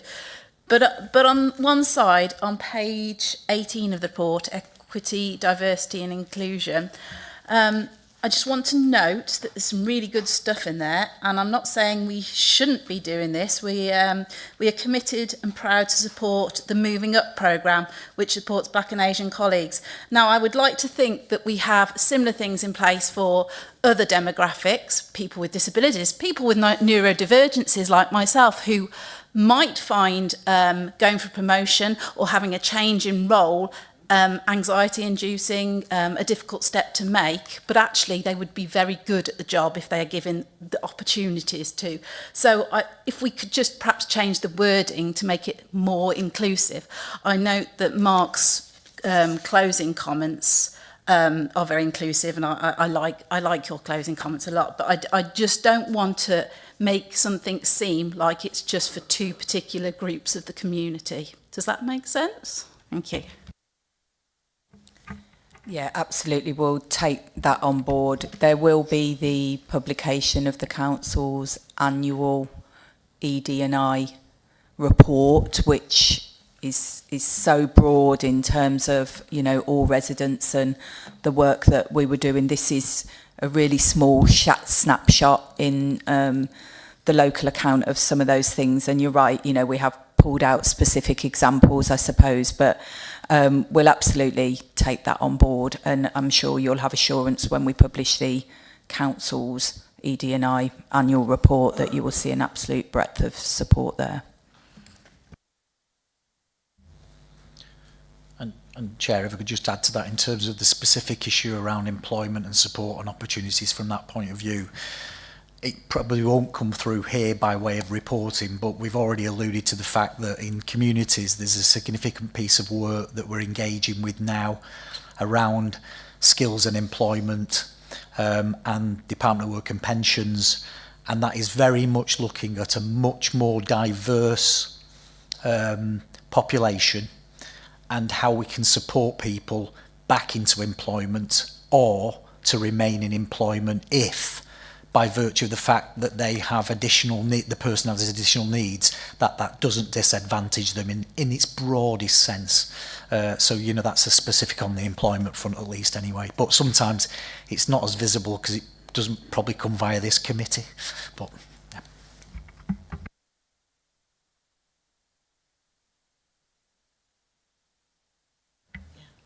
Okay, thank you. And I think obviously Councillor Morris needed to leave at 12, but there was just one question, and I guess it refers to processes overall really. And he talked about there used to be papers from cabinet members that used to come forward. I think the cabinet. No, it's not. Sorry, I think Councillor Morris was on about cabinet member reports to council. Thank you. Yes, and that they no longer. But I can follow that up for you. But Sam, because that does cover overall, I just didn't want to. Okay, thank you. And I think the only last thing, I think Councillor Harman, you mentioned as well, obviously the importance of looking at other authorities and where they do things well, and possibly we're thinking of maybe whether an away day or something could be considered, sort of, or a task and finish group, or maybe some other things we could do on and around. Yeah, thank you, Mark. Sorry, just clarify, Chair, was that as a committee, Mike, or was the point around the service looking at other services where we might be able to then make him and learn really from other authorities? Well, the panel was debating whether insourcing services was a realistic way to go forward and to save money.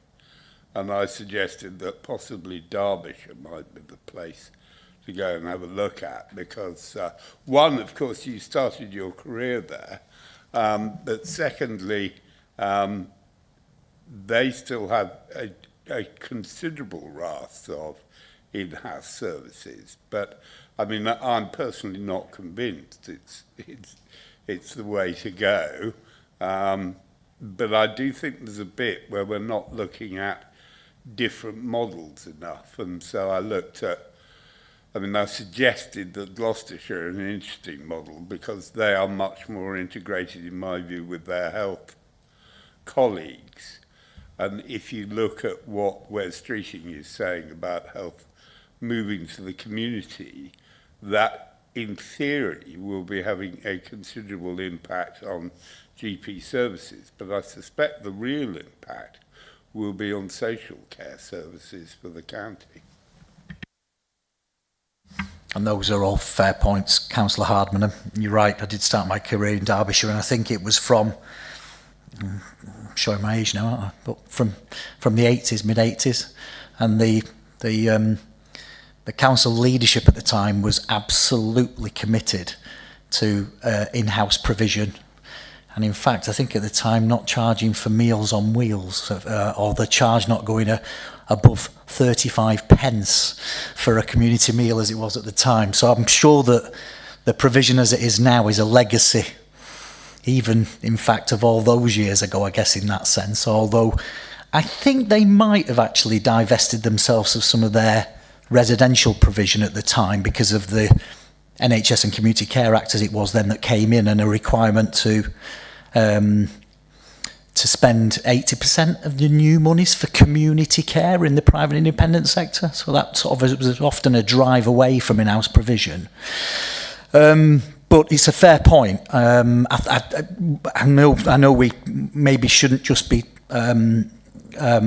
bound by the regional footprint that we have, but a call I had this morning was with West Midlands ADAS, and there is absolutely a plan once we land all the reports across West Midlands in terms of CQC reports, that we're going to take an approach that I think we're referring to at the moment as improvement for all. So regardless of the outcome of your inspection, there will be a piece of work that starts to actually drive improvement in the different themes, at least across the region, and that should include where people are doing well in some of the themes, that perhaps they take a lead on the improvements across the region from that perspective and point of view. But I take your point in terms of learning from other authorities, absolutely. My criticism of the local account would be that I didn't think it brought out well enough our joint working with health. Towards the end of it, you have, rather off the top of my head, working with partners, and you do list a number of partners, and again, specific work streams that we're engaged in. But I felt that our relationship with our health colleagues is normally pretty good, although, of course, there's always a minor row going on in the distance over the cash. But, generally, and I think that's to the betterment of service delivery and actually to the people of Worcestershire. But that's just a general comment. Kerry could probably now point to 8 paragraphs that I've missed.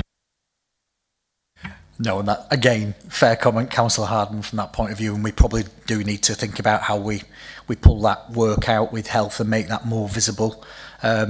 Regardless of the challenges, we still work well with our health partners in Worcestershire. And whilst obviously we need to concentrate on Worcestershire and that particular footprint, again, I've only just suggested this morning that given the shifts that there are in ICB footprints, maybe there's an opportunity for the local authority that sit within the new footprints to have, some joint focus really on how we engage with the wider ICB footprint going forwards, really. So, in terms of Hereford, Worcestershire, Coventry, and Warwickshire in that sense. So, yeah, thank you. Okay, thank you all. I think we're about there. But do we have any other suggestions we would like for the 25-26 plan requirements? Okay, thank you. So we can move on to the final agenda item, the work programme, and we can let our officers go. Thank you.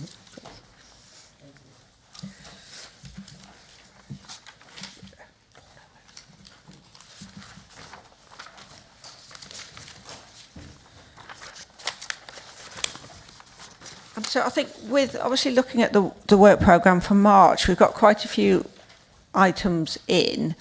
we've got the outcomes of the CQC local authority, which I think is really key. We've also got the delivery of adult safeguarding model, which was due to come to us sooner, but hasn't. But we also have adult neurodiversity and shared lives.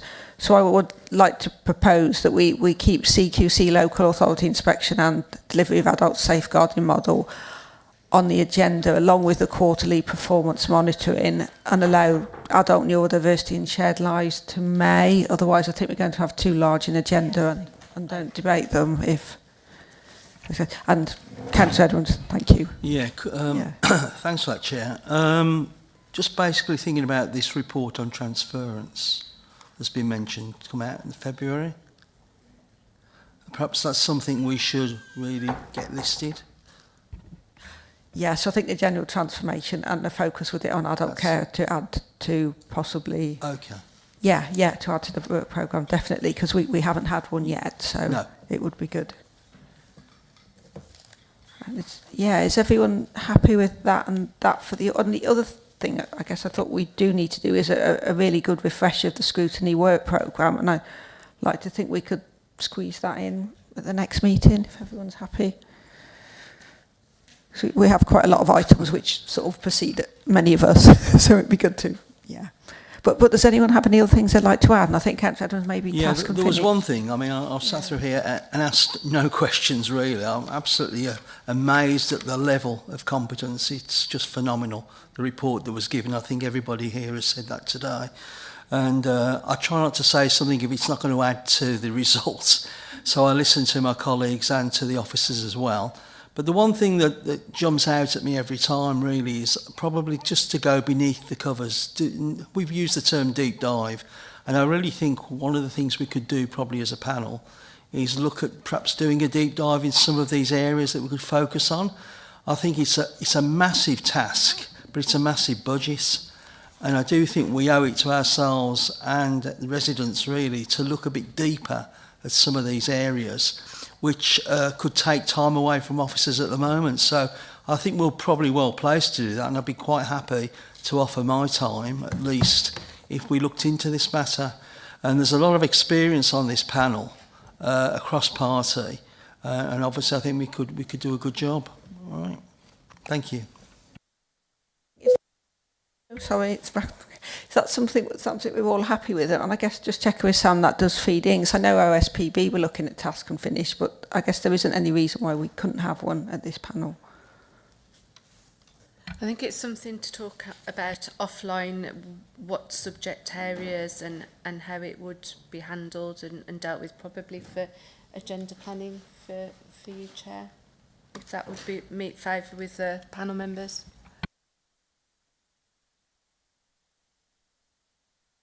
Okay, that's fine. Yeah, so just hand over to Sam. Thank you. So I did pick up that members wanted to add to the work programme early intervention and prevention strategy. Kerry suggested it as an idea, and I don't know whether that finds favour with panel members. Yeah, are we all content with? I think I'm sensing yes. Yeah. Okay, thank you. Yes, please. And I think, is there anything anyone would like to add, Catherine? Yes, I think just around digital inclusivity, I, at the last meeting, raised a point about raising the awareness of using the app, NHS app. And Mark referred to work on digital inclusion, which would include adult social care, and he said he'd bring it to committee, but I don't know what timescale he was thinking of with that. Perhaps if we come back and pick that up, just to clarify. Yeah, thank you. I think Councillor Ecott, thank you. Thank you, Chair. Two things. First of all, we're still waiting on the CQC audit report, which we may get hopefully mid-February. So that's just a mention on CQC. The second thing is that I don't know if it would be covered here, but I've had a lot of complaints about the signposting on Worcester County Council website. I'm not sure if that's classed as an investigation or as a priority or not, but a lot of people, when they go on, if they go on by phone, they are struggling to access different departments. If they go on the internet, they're getting confused. I wondered if there was any way that that could be made easier, or if it could be a form of AI brought in, or I just wondered if the panel could look at it in some way. Thank you. Well, I guess we have looked at digital inclusivity already. I just wonder whether, or is it better for you to pick up direct with Mark possibly, and then if you we feel it's still not working, we could bring it back. But this is a different thing. This is the navigatability on the web pages, which is dire actually. I struggled myself trying to get some emergency adult social care for a resident. I think they have looked at it as a result of my complaint, but it's not all my points were picked up. But I think more generally is Sue's point for all services. I think it needs a designer, to re-examine the usability of the web pages as a whole, but certainly adult social care, as a case in point. Yeah. So that's not the same thing as digital inclusivity. Yeah, you're thinking of navigating the website. Yeah. So I think with that, and bearing in mind how that's set up with the council, it's not specifically adult. Perhaps if we mention it at OSPB, and I think it would come under corporate, and it will be for them, so we can talk about it at OSPB and ensure it goes across to corporate, so they can look at it for all sectors, not just adult. Okay. Yeah. Okay. Thank you. And does anyone have any other comments or anything to add? Oh, Councillor Hartman. Well, Chairman, there are three quick things. I mean, obviously, we're making IT, not filling IT posts, so there must be some spare capacity to improve the navigability of the website. I'm slightly perplexed these two Health Watch suggestions have sat here now for, well, nearly 2 years.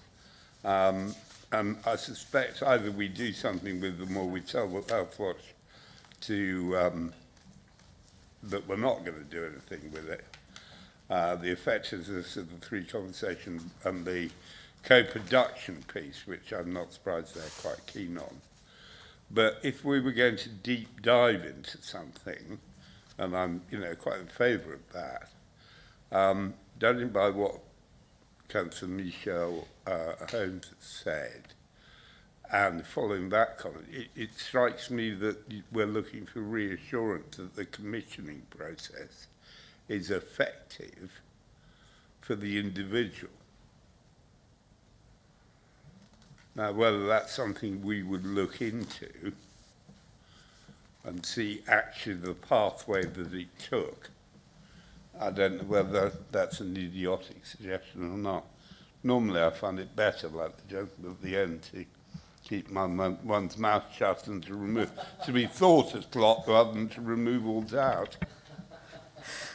I think because our statistics are quite favourable cost-wise on what we achieve with this, aren't they? So I guess that's where the concern's coming from. So is that something we'd like to consider at task and finish? Or those in favour, should we possibly do a show of hands? We could make a decision or something to bring back to think about next time. Sorry, Chair. What are you making a decision on? Yeah, so we were looking at. Yeah, that's because we were thinking about task and finish and talking at OSPB, and I think this was more around reassurance that our commissioning is effective for people in practice, because we're doing well on the cost, but it was around assurance that that's working.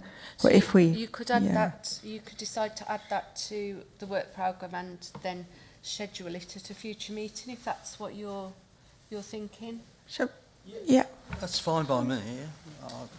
I agree with that. Okay. Is everyone content or fairly content? Or okay. Thank you all. I'll close the meeting. Thank you. You're the only one that's got that one. So use that instead of your hammer at the start. Well done.